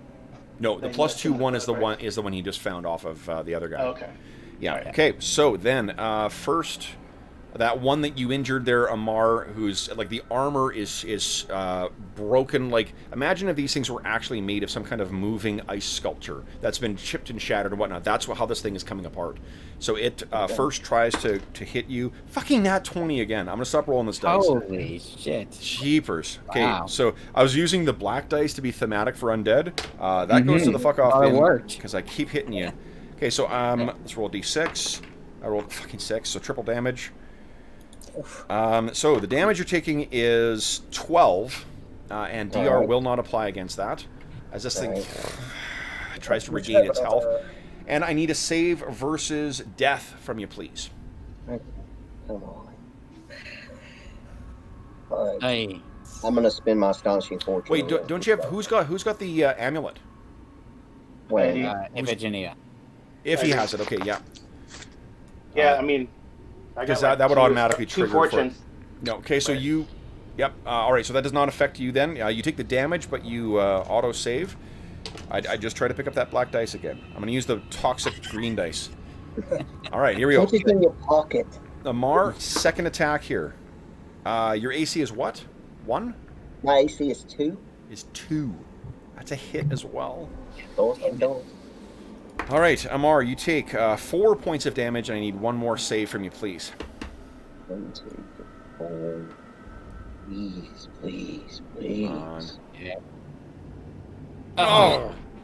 Okay.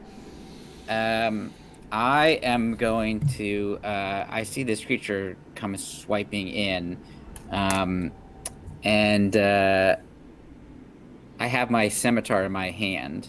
Yep. And I'm going to reach across Amar, not to attack the creature. I'm actually hitting Amar with my blade to knock his part of his arm out of the way so he doesn't get touched by the creature. Yeah.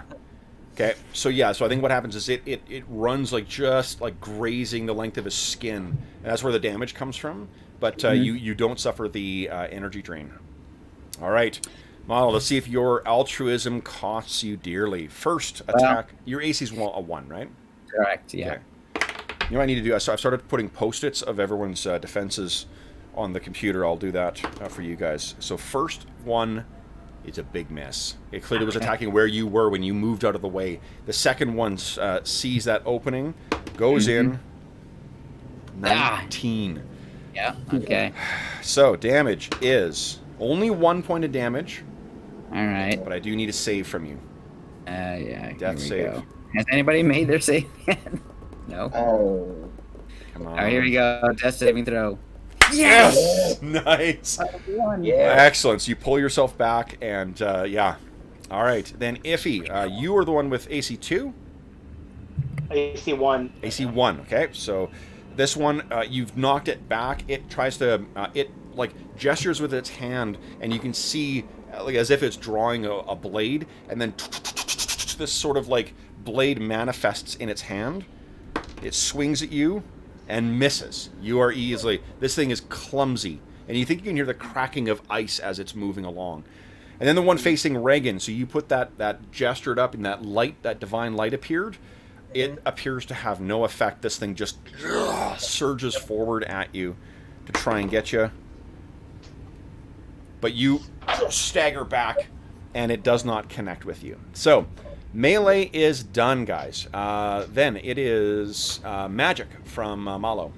So, That is a very struck, Seussian sentence, by the way. I was... What's that? Yeah. It's a very Seussian sentence. Yeah, exactly. Oh. I was struck. Are we using the concentration check, or do I just automatically No, lose autofill. Yeah, so I was casting a haste, just so you know. I've lost a haste spell. Yeah. Okay. It's all right. I got another one. Yeah, okay. So you were gesturing away, and... Yeah.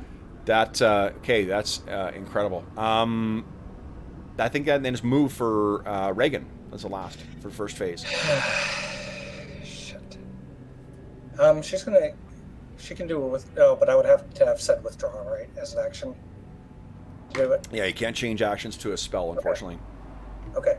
No. I just wanted to do the move as a 5-step move. Kind of a... Oh, I don't think you can combine withdraw and that's your action then. So if you're going to move back, I mean, I can tell you there's no such thing as a tax of opportunity for casting spells, though. Yeah. Okay. No, I'm gonna hold. All right. Okay. So second phase, this thing. Actually, here, give me Amar and Malo. Each of you give. Oh no, actually, I made up my mind. This thing surges forward and begins grappling with one of the things that you are engaged with, Malo. Okay. Okay. And like that. That's the end of the first phase. Second phase, the only thing that's happening is a magic from Reagan. What are you doing, Reagan? Let's see, it's 15 feet. Let's see, can I reach 5, 10? Do you think, let's see, 15 feet? What do you think? What are you doing? I was thinking about casting Enlarge on Amar, but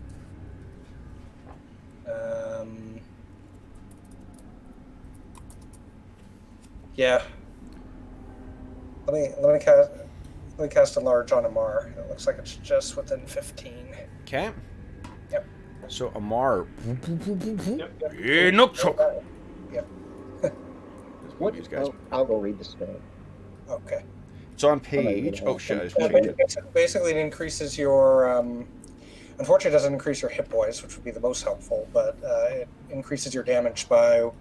Your damage is 1.5. Yeah. That's 1.5. Okay.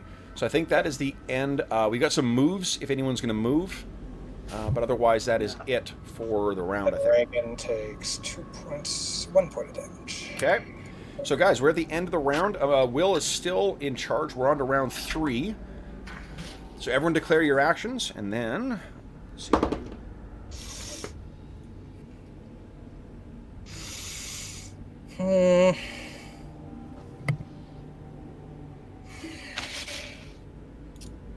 Okay.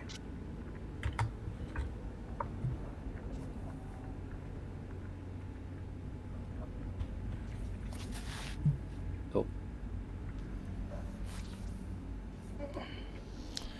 Excellent. Then Will, beat my dose. My 2, please. No, you can do it. No. Ooh, well. Ooh, tied. Interesting. So it means comparing decks. I think you guys all have higher decks than... I got a plus, yeah. Yeah. I'm 13. 13, yeah. Yep, 13. 18. Wow. That's awesome.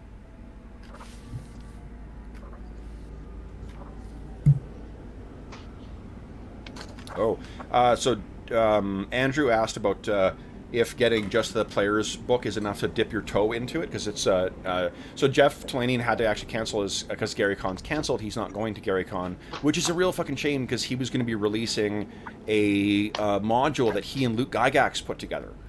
Yeah, They he's spent. supposed to be running that at North Texas too. So hopefully, Oh, is he? Okay, cool. So hopefully that goes forward.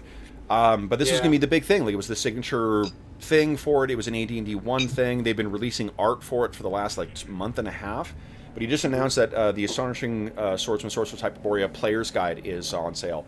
I think like it's if you haven't got it, I think that's as a PDF, it's definitely worth. Yeah. Yeah, it's an amazing book. Like the physical copy is fucking super cool too, but Yes. Yeah. I was going to say, everything that you would need to just basically use the rule set, I think is in there. yeah, like some of the setting stuff, like that weird calendar, the monsters, the mass combat stuff, that's in the core rule book. But like your spells, the combat rules, the character creation, all that shit. Magic items aren't in the player's handbook, but it would definitely give you. I think it's worth it. It's such a great book too. It's such a great game. So I mean. Yeah. I'm not sure, Andrew, if you're watching or not, but I'll post in chat afterwards. But I think it's absolutely worth the purchase. It will definitely. Go ahead. You can always pull monsters from first edition book or something. That's what I Oh was yeah, saying. like you can use anything from, and you can find there's a website that has a consolidation of every monster that was published for AD&D second, so you can just use those rules as written. I think you need to adjust the armor class by 1, and that's it.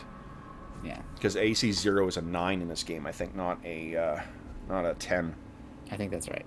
Yeah. So, anyway, okay. So, guys, the first up is melee, which will be Malo, Iffy, and Amar. So yeah, I'm going to continue to attack that one first. Go for it. Okay. Please. Let me. Big All punch. right. Whoa! And that's 6. That's actually 12 points of damage. Right. Well, Yeah. As if like you smash or pushed over an ice sculpture, it hits the ground and shatters, and then just like completely disappears. Second attack. Come on, get that next one. Big money. Oh, Oh, that is not great. All right, then Malo. Okay, so the the one due east of me is being grappled currently. That's right. Yeah. So I'm going to attack this one to the south. Here, it's green grapple. There you go. Okay, awesome. Yeah, go right ahead. There you go. Yes! Whoa, big hit. Ah, Wow. So check this out. yes. no. And it's, again, just like the others, you hit this thing and it splinters as if, you were hitting a chunk of ice. The only other thing I had to do while doing that was drop my that torch. So my torch is on the ground, not illuminating. But Okay. Reagan's still hurt. In which case, give me... although Reagan, were you hit after you... no, you cast Divine Illumination. Reagan's giving off some light as well right now. Yeah. So I'm going to say 50-50. Give me a D6 roll. On a 4 or higher, it goes out. Okay. Yep, so your torch is out, but let me... that was worth it. Totally worth it, yeah. Okay, let's see here. So this... that's gone. Oh my god. Kev, who turned out the lights? We had 2 torches, right? Reagan had a torch as well? Reagan had a torch as well. Oh, I thought you were kidding about that. Sorry. No, Reagan's got Divine Radiance, doesn't he? No, we both had they both had torches. Well, if you got a weapon in one hand and a torch in the other, you're not going to have hands free to cast spells. You need at least... Robert, we can't hear Robert, you. yeah, you're muted, bud. She knows her spells, she knows that her weapons are useless, so she had a torch in one hand. Oh, okay, forgive me. Okay, cast yeah, with the hold other. on here. Yes. There we go. Sorry about that, guys. Yep. I didn't hear that. Yep. Okay, so there we go. Then that was so Malo had his first attack. We've got Iffy and Iffy's left, I guess. That's it. Yep. Pressed it. Wow. Holy hell! But that's not good enough. Ah. Nope. Oh man. Do you want a astonishing fortune that, or you? I think so. Okay. We gotta go through these guys. Yeah, agreed. Come on. Nice. Oh, big hit. Still good. What does it look like as this one is shattered I guess as well? She kind of, I guess in mid-swing she adjusts it and thinks like, what would her hero, that guy, that English guy do? I can't remember his name. I can't remember his name. I know it's Colin. Anyway, she remembers what that hero would do, and then she adjusts her grip mid-swing to grip higher on the hammer and smashes through the thing, and I guess it Lovely. collapses. Okay. Dies. Then, let's see here. So next up is going to be the... Oh, so Reagan is parrying. Good, good. So parrying either gives +2 to your AC or +2 plus your strength bonus. Do you have a strength bonus at all, Reagan? She does. She's hit? got a strength bonus of 1. Is that to hit or damage? What's your strength? My strength is 16. Oh, you know, it's the same in Ash. I forgot. Yeah, Okay, so +1. So your AC will be 3 better. So what's your AC currently? 3, so it'll go to 0. 0. Nice. Okay. So this thing comes in on you once again. No. Narrowly missing. Awesome. All right. And then we got, let's see here, 1 on Amar. Amar, your current AC is what? 2. 2. Okay. Fucking nat 20. Jesus Oh Christ, my that's God. Toxic die. Yeah, toxic dice goes in the fuck off bin. All right. Let's roll damage here. So first off, a crit is ×2 damage. So Amar, oh boy, oh boy. 10 points of damage. Okay, I am now -4 hits. You are the biggest target right now, so then I need a save from you as well, too, please. And this is what, sorcery again? Is that right? Death. Death. Yeah. I'm Yeah. Okay. and I failed that. Oh. All right. So, well, Reagan, we'll cross that. We'll cross the energy drain bridge in a moment. You are currently down anyway, so. Yeah. I'm trying to think though. Reagan's focused on Amar. She's like, what could she do? She's Well, you were channeling. You said you were channeling divine power, right? Mm-hmm. yeah. want- She just suddenly sees that Amar's about to be hit bad. You know what looks to be bad, and she calls upon all her. It's like just one word: help. You know. Okay.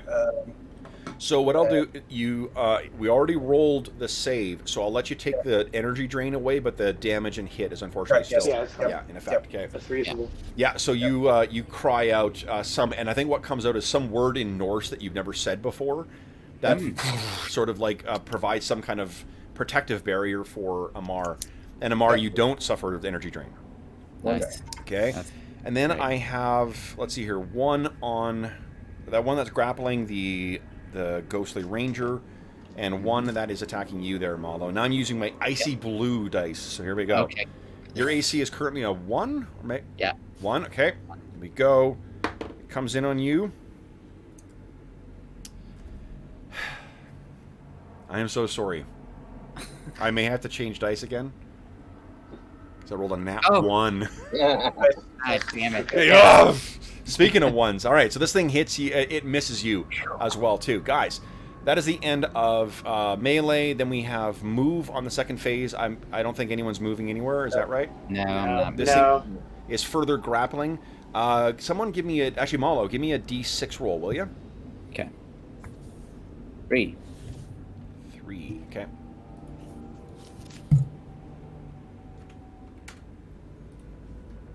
Splinters of ice are coming off of that one creature. All right, so you are still in charge of initiative there, Will. Everyone declare your actions. Let's roll some initiative.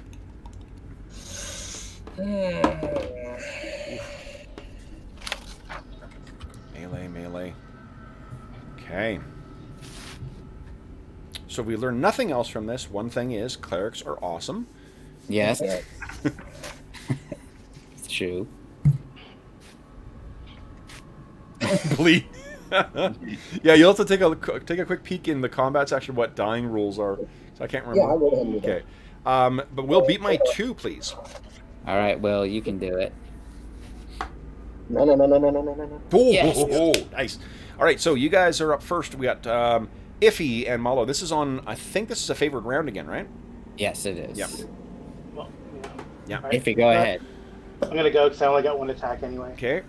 Damn it. Jeez. Swing. The one that's in front of Reagan, yeah. So then, Malo? Okay, here's my So first maybe I'll attack. get its attention. I kind of yell at it too, though. Yeah. Get its attention away from Okay. Ray. Whoa, big hit. Yeah. Okay. I will then. So if this guy is grappled, if I were to move away, does he get to attack me, or should I? Yeah, I don't know. Only one way to find out. Yeah, I'm not taking the chance. So I will. I guess I'll attack this with grappled one. Okay. What you could do Yeah. is move there and flank. Yeah, that's what I'll do. Okay. That sounds great. So here we go. Oh, it's a Holy hit. hell! Not low damage, but No, that's not bad at all. Okay. And this thing spins and tries to figure out why it's getting hurt from behind as well, too. good. Incredible. And then parry and then bleed. All right, so the one that is engaged with the spirit is not going to do anything. The one that took a Mar down, though, it comes towards you, Malo. Roll my ice blue dice again. Oop. 3. So you're keeping your distance. You've learned how to pace these things. Iffy, you definitely have drawn this thing's attention. Iffy, your AC is a 1. Yep. Miss. So you guys are clearly have thrown these things off their balance. I'm gonna roll damage on this thing. Oof. This thing counterattacks the spirit of the ranger, and it is taking damage as well now. Okay. Let me zoom in a bit on this combat. Nice. Okay. Then that is the end of the first phase. Nothing interesting is happening on the second phase, so I think we can skip right to the next round, right? Yep. Okay. Unfavored round. Everyone declare your actions, and then... Do we have to worry about you bleeding out there, Will? Yeah, so because I'm at -4, not -3, I'm losing 1 hit point per round. Okay. Unless stabilized. Okay, so you're at -4 or -5 now, then? Yeah, I'll be at -4 now. -4 now, okay. Okay. If we get get rid of the one in front of us, Reagan can go around the table. But Yeah. is this table? Is the table high? I mean, could she actually go under it? Unfortunately, she would have to go under. Yeah, I mean, I think so. Yeah. This is a big thing. I might get an agility test from you, just to see if you can get past. But yeah, do it. I mean, maybe I have enough of its attention. I probably would tell you, go save Amar. Yep. Well, you can withdraw in this game as well too. So just you can only move it right. A third. Yeah, but that's only is that half move? It's a third move, I think. But I mean, you only need to move like what, 3 squares, 2 squares. Yeah, something like that. It's an advantage of him being so big right now. It's pretty easy to get into touch with him. Yeah, I think that's great. Okay, so then, Will, beat my 3. Come on. Nice. Yeah. Tempo remains with our heroes. So first up is melee. Malo and Iffy. Go ahead, guys. Okay, so I'm attacking the one that just attacked me. Okay. Directly north. Yes. That is a big hit. Nice. Wowzers. Oh, shit. Max damage. Okay. Oop. I think I should have made Malo big. No, Amar gets way more attacks than I do. Okay. Then it is Iffy. Yeah. Oh, but missed. Jeez. Yeah. It's that damn hammer. I hate that it shows the damage you would have had. I know. Taunting. Yeah. It really does hurt your feelings. Okay, so I think that's it. And then, so melee for the enemies here. So the one that is engaged with... Oh, roll a d6 for me, please, George. Yeah. And I'm going to roll a d6 on this thing. Okay. 4, okay. All right, and then the one that is engaged with you, Malo, that was a massive hit on it. Let's see if it recovers. A 3. Okay, so it attacked. Hey. And then for Iffy. At least he's rolling as well as Iphigenia. Yeah, exactly. Right. Oh, fucking 18 on Although Iffy. he had like That's a 4 hit. 20s. Okay. Iffy, you take 2 points of damage, and that scarab crunches. Well, you tell me. What does it look like as it's destroyed? Yeah, it just kind of crumbles to maybe the ice is over and then shatters. Yeah, I love that. But let's hold on. Let me quickly check one thing here. Yeah, does it happen before or after I get a save? Yeah, because I'm not sure if... Right. I was going to ask that.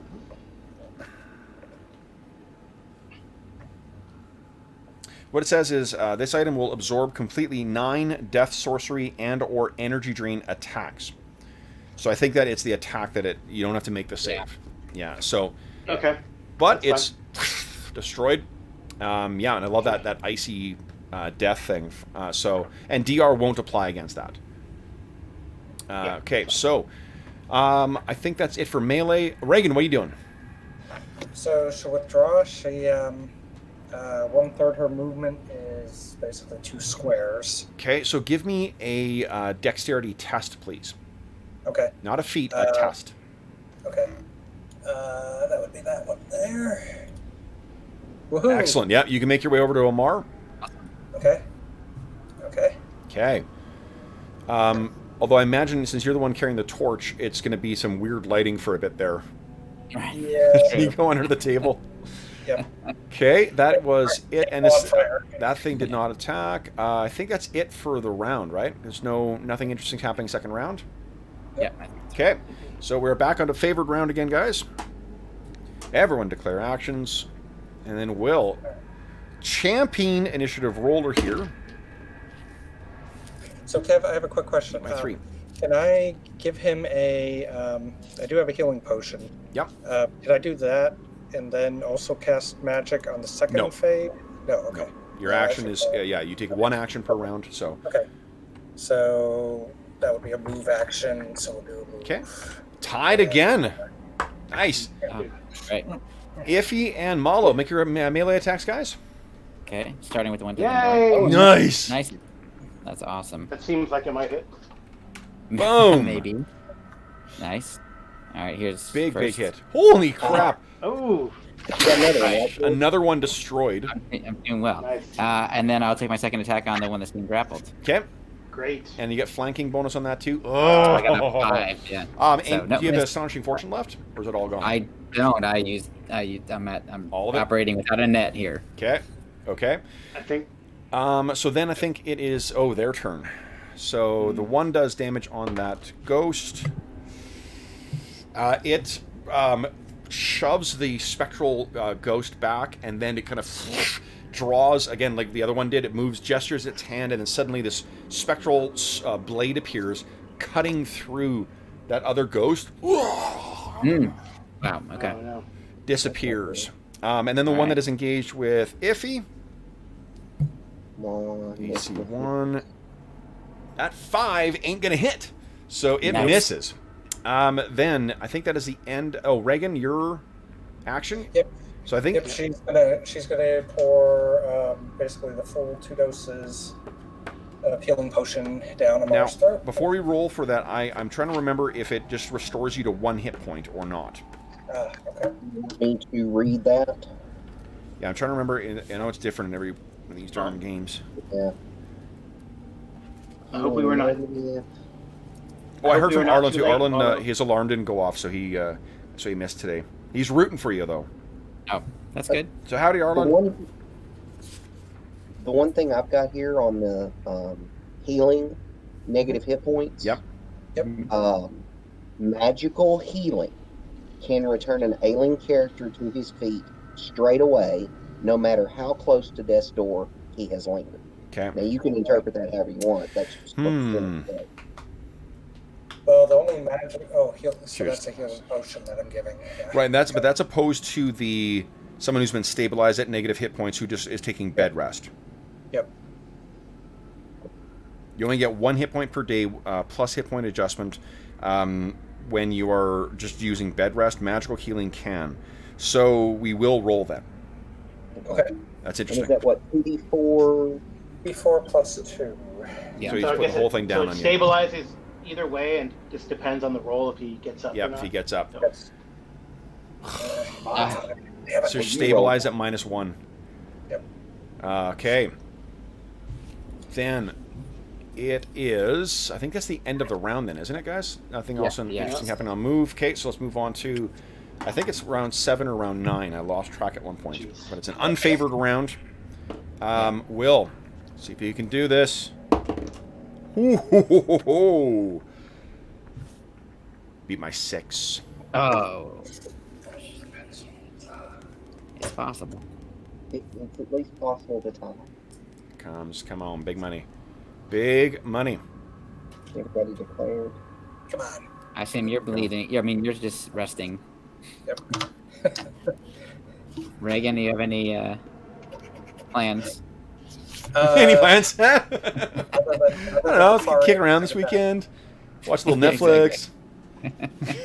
She's about to Not say lose a level. do anything. She assumes no, but You know what I hear you should watch on Netflix is fucking October Faction. Well, I might suggest it if you're staying in this weekend. Yeah. Which I hear They as did. well, too, is one of the top binged series from last month, right? Oh, Yeah, nice. yeah. That was You'd have been awesome. proud of me. I Right. sold it to somebody Friday or Thursday. Oh, awesome! I think Yeah. that's awesome. That's great. Okay. Then, Reagan, what are you doing Rob- this round? she's basically. Well, don't tell us. partying. Write it down. Oh, sorry. We're next round. Yeah. I completely lost here. Sorry. That's okay. I know we're running over, guys, so we'll be done in a That's okay. moment here. Yeah. There we go. One way or the other, we'll be done. Magic, okay? Yeah, exactly. All right, then. So beat my 6 then. Come Mark. on, Will. Ugh. All Yeah, right. well, if you're going to flame out, why not do it in a big way, right? So That's Yeah, right. why not? If get you're that gonna one fail out of your system. All right, so that means these things get to attack first. First one on Malo. So this turns that spectral icy blade swings in your direction, and it is a big fat miss. But then to Iffy. Fucking miss again. A 3. Nice. Oh, awesome. Okay, Okay. so you guys, your melee, what are you doing? I'm whirling around with my scimitar and slicing at this thing. Yep. God damn it! Okay, Trying to smash down with the hammer. here we go. Big hammer. Come on. Big hammer. Did it go? Did not. There it goes. Now Oh, 1. Not good. It was thinking. Yeah. Do you have any It was thinking astonishing I'm going to screw fortune? you. No. None We left. used Okay. them all. So then, I think we used them all. Yeah. Okay. Reagan, what are you doing for magic? Prayer for the dying on. Oh, and just to be clear, too, Yeah. you can't do magic and then parry. Parry is your action. Okay. Remember, So she any would combat just be doing maneuvers, those are magic. actions. So, Okay. She would just do magic then. okay. So she's doing prayer for the dying on Amar, hoping to get more than 1. There we go. Nice. Okay, so Amar, you're up to 2 hit points. So I'm Awesome. awake again. Nice. And big. Why is this room so small? One big. All right. I think that's everything interesting that round, guys. So let's Yeah. round 10. Everyone declare your actions, Oh, what the hell? and then Who's, Carl. Carl's Carl, rolling. come on. Big dedicated. Try and beat my 3. Nice. Yes. That'll do it. Go ahead, guys. Make your. Carl, ahead, Paulo. oh, okay. All right, here we go. First Well, because attack. you might be able to finish with one attack. That's true. That's true. Go. There it goes. Oh man. So apparently not. So I swing again. Okay. Oh, you Oh my gotta God. be kidding me. Back to back That's about ones. Two hammer. down ones in a row. Oh, geez. Oh, Wow. oh, that's right. not great. Okay, but Right. Amar, Yeah, I'm gonna hit the one that's so close you to do your Milo. like kung fu kick to leap to your kip up to your feet. Yep, Mhm. and I'm ready. Miss. Oh, jeez. There's one more. What are you ready to do? We should have let him on. finish that sentence. Yeah. Second attack. Come on. Oh my gosh, it's not doing Yeah, I had anything. the same thing. No, it took like a second. Come on. Okay, I've clicked it at the There it character. goes. I take it you have no astonishing fortune left either. Yeah, Well, I'm does cashed out. he have any flanking bonus? He would. That would not be enough though. So it would be it. Okay. Okay. Reagan- So then these But things. he's rolling so poorly. So the Sorry, one with I mean, well, Malo was doing Yeah, quite well at the beginning there. So yeah, I know, Malo, I just Yeah. what's your AC right now? 1. One away from hitting you. Oh, shit. So this thing comes in much closer. You're having to Oh, move my back. God. You're kind of, it's backing you closer to the wall. Wait a And minute. Iffy, Doesn't Reagan have an attack? Reagan yeah, used. I was just going to try. I don't. She doesn't know for sure. She didn't think it would work. So yeah. Yeah. Here's her attack on the one in front. Okay, go ahead. Yep. She hits. So that definitely hits. It passes right through it. Okay. Okay. Not magical. We're going to just check just in case. Oh, you confirmed, yeah. Yes. Iffy, what your AC is what right now? It's because I lost that thing. It's a 3 actually. It's 3 shit. Okay, so that's a hit. Iffy takes 6 points of damage, and we need a save from Iffy. Come on, buddy. Maybe. Come on. Does anyone have Don't have Astonishing anymore. Fortune left? Reagan does. She Okay. finds it much more natural this time, and she calls out the same word again to her god. Okay, so you're still but Awesome. Okay. all right, Now we're out. we're out. Oh boy. Okay, so that is, I think that's the end of that round, guys. We're on to 11, round 11. I rolled. Oh, I should listen, Jack dice. Let's see here. Come on, nice. Okay, Carl. Just hurry. Beat my 1. Nice. Oh, you can Nice. do it. Nice 6. Fantastic. So you guys are up first. Go ahead, guys. Here we go. Make the Hammer. roll, Damn it. Nope. Iffy. Scimitar. That's Yes. a big hit. Down. Right. Get him, Amar. All right, man. Here we Okay. go. Here it comes. 1. It was. Back on Oh, form. that's Nice. Big hit. So that's 10 damage, I think, Kevin. Is that It was right? 1.5. 1.5. Oh, 1.5. Yes, 10. Hold up. Yep. Hold up. Okay. Oh, nice. One Come more on, good Amar. hit. Come on, Amar. Please. Please tell me you actually rolled this time. Yeah, there's a delay. I think everyone's Yeah. playing. There's a bad Yeah. delay on mine. Yep. Yes, crit. 20. Crit. Roll D6, please. Whoops. Now I gotta flip back over here. That's part of my problem.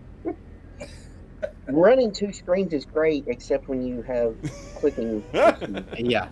2 is plus 2 damage. That's 10. That's Fight. 15 points of Yes. damage. Sweet. The last one goes down. That's awesome. Holy shit. Okay, so then, guys, what we will do is, I think we're 15 minutes over right now, so let's Yeah. end the session with you guys staggering forward, having just defeated these things. Let me calculate your XP for this session. Cool. Unfortunately, because I was Hopefully we're not too late to save that ranger. 6. Okay. Yeah. I think he's, just been banished back, and he could re-substantiate. Is my guess. Okay. Well, what about hopefully these things don't. Well, I don't know about that. I actually think that they probably could, but Am we'll I see. correct in thinking Oh, that that's what. no one the has witch, the any witch. no one has any XP left or Astonishing Fortune left? No. Nope. Yeah, we're all No. cashed out. We're all capped out. Okay. You got all our fortune and the scarab. Well, I Yeah. would say it was a great use of all of our resources, including Astonishing Fortune, the Scarab, and everybody's abilities. Yeah. We wouldn't have Yeah. survived. I wish it would have hit more. Hopefully in But the next room, there's 20 more. Okay. no. Well, hopefully we'll have the whole party. Yes. So guys. Oh, and everyone has the 10%. prime requisite bonus. So guys, I do want to caution you as a reminder, when you fight monsters in old school games, that's not usually your source of XP, right? Like it's the loot is the big thing. However, today you're each walking away with 1,094 XP. So Wow. 1094. Wow, that's a lot. Each of those things was worth 540. Wow. Yeah, so it was no joke fighting those things. No, that was scary. Did we get the XP for Malo's talking down of the big guy? You did. You got XP for because that one may have been an adversary as well too. I gave you XP for that one as well. Oh, that's awesome. Nice. Yep. That's great. That was, I also that was a gave very, you XP for how you engaged with the Witch of the Woods as well. Cool. Another Yeah, well, that succinct was a- sentence. A frightening battle. for sure. Yeah. So that is, you guys have cleared out the what do you call it? Though I will tell you, the temperature has not changed one iota. Yeah. Yeah, they're going to be back. Okay. No, I think there's just more to do here to remove this curse. So. So. Right. All right Well, then, yeah, guys. but maybe we can contact the witch now since we sort of banished these things temporarily. I think there She might said be she more could- we have to do. I don't know if this is actually a banish, but yeah, we could. Oh, right. I guess And there's she like, said she right said she here, would right? contact us basically. Yeah. Yeah. She says, don't call me. I'll call you. Yeah. Can I have your number? No, Yes. just give me your number. I'll. That's right. So does this lead to like the broken down battlements, I guess, or no?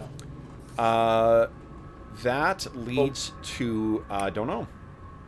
Oh, okay, no, it's You'll not find out on the next episode. Yeah, exactly. The next episode, Reavers of Thule. Okay, so let me. I can If adjust one. Engineer's gonna take a seat. Nice. Yeah, because that was a scary fight for everybody. Okay, With the hammer. so first off, for those listening at home, thank you so much for joining us. Those who joined us live for this epic battle with the undead, and what a reason to fear the undead. Oh, did anyone ding from that? From the 1,000? I know. No, I need 20K. No, I need 20,000 also. Okay, so we're getting to that. Yeah. 9,000. Good. So as always, if you have any comments, questions, or concerns regarding the session, then please do not hesitate to contact or to leave a message in the message section of this video. What am I doing here? Trying to set up this thing. There we go. Good golly. And I will endeavor to reply in a timely fashion. In addition, you can reach me on Twitter at Dungeon Musings. You can also reach me on by email at dungeonmusings@gmail.com. You can also find a link in the description of this video to the Dungeon Musings Discord server, where we have channels dedicated to all the games we run on the channel, as well as a bunch of other things like Find a Group. I actually saw today someone was looking for more players in an AD&D 2nd Edition game too, so if these old school games are your jam and you're listening around the time of this recording, there may be an opportunity for you to join an online game. In addition, at the time of recording, it seems like more and more people are getting quarantined, so what better way to dive into the world of online gaming with tabletop role-playing games than now. In addition, if you enjoyed the session and you want to be sure to join us live, please be sure to click on subscribe and the bell icon. You'll get notifications for when we're going live. And in addition, every Sunday night I post the schedule for the coming week on the community tab of the Dungeon Musings YouTube channel, so you can find that there as well. In addition, in the description of this video, there is a link to something called Heroes Save Villages. That is the charity fundraising campaign that we run on the channel. It benefits the SOS Children's Villages International Charity, which is an amazing organization that is active in over 130 countries, benefiting over 80,000 orphan and abandoned children. And to date, we've raised over $4,000 to benefit the organization, and we've very kindly heard from them as well too. And we got a specific thank you, which is a thank you to the Dungeon Musings community for the generosity of its players and viewers and whatnot. And starting on April 1st, so a couple weeks from now, we will be kicking off our annual raffle. And the raffle's grand prize will be a copy of Beadle and Grimm's newest gold edition Eberron Rising from the Last War box set, which they very generously donated to be a grand prize. And in recognition of their generosity, I have picked up 2 brand new copies of the Astonishing Swordsmen and Sorcerers of Hyperborea core rulebook, which will also be prizes. So if you, those will be prizes. That'll be there too.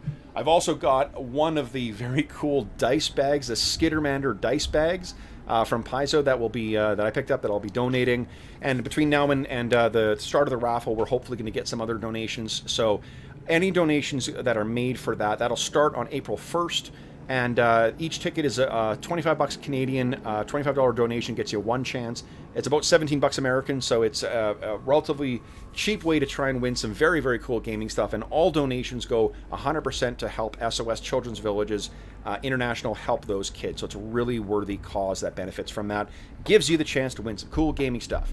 In addition, there's some other prizes that are available on there as well, like adding a theme, suggesting a theme for a session, adding an NPC to a session, or even getting a charity game. There's still one left for the year.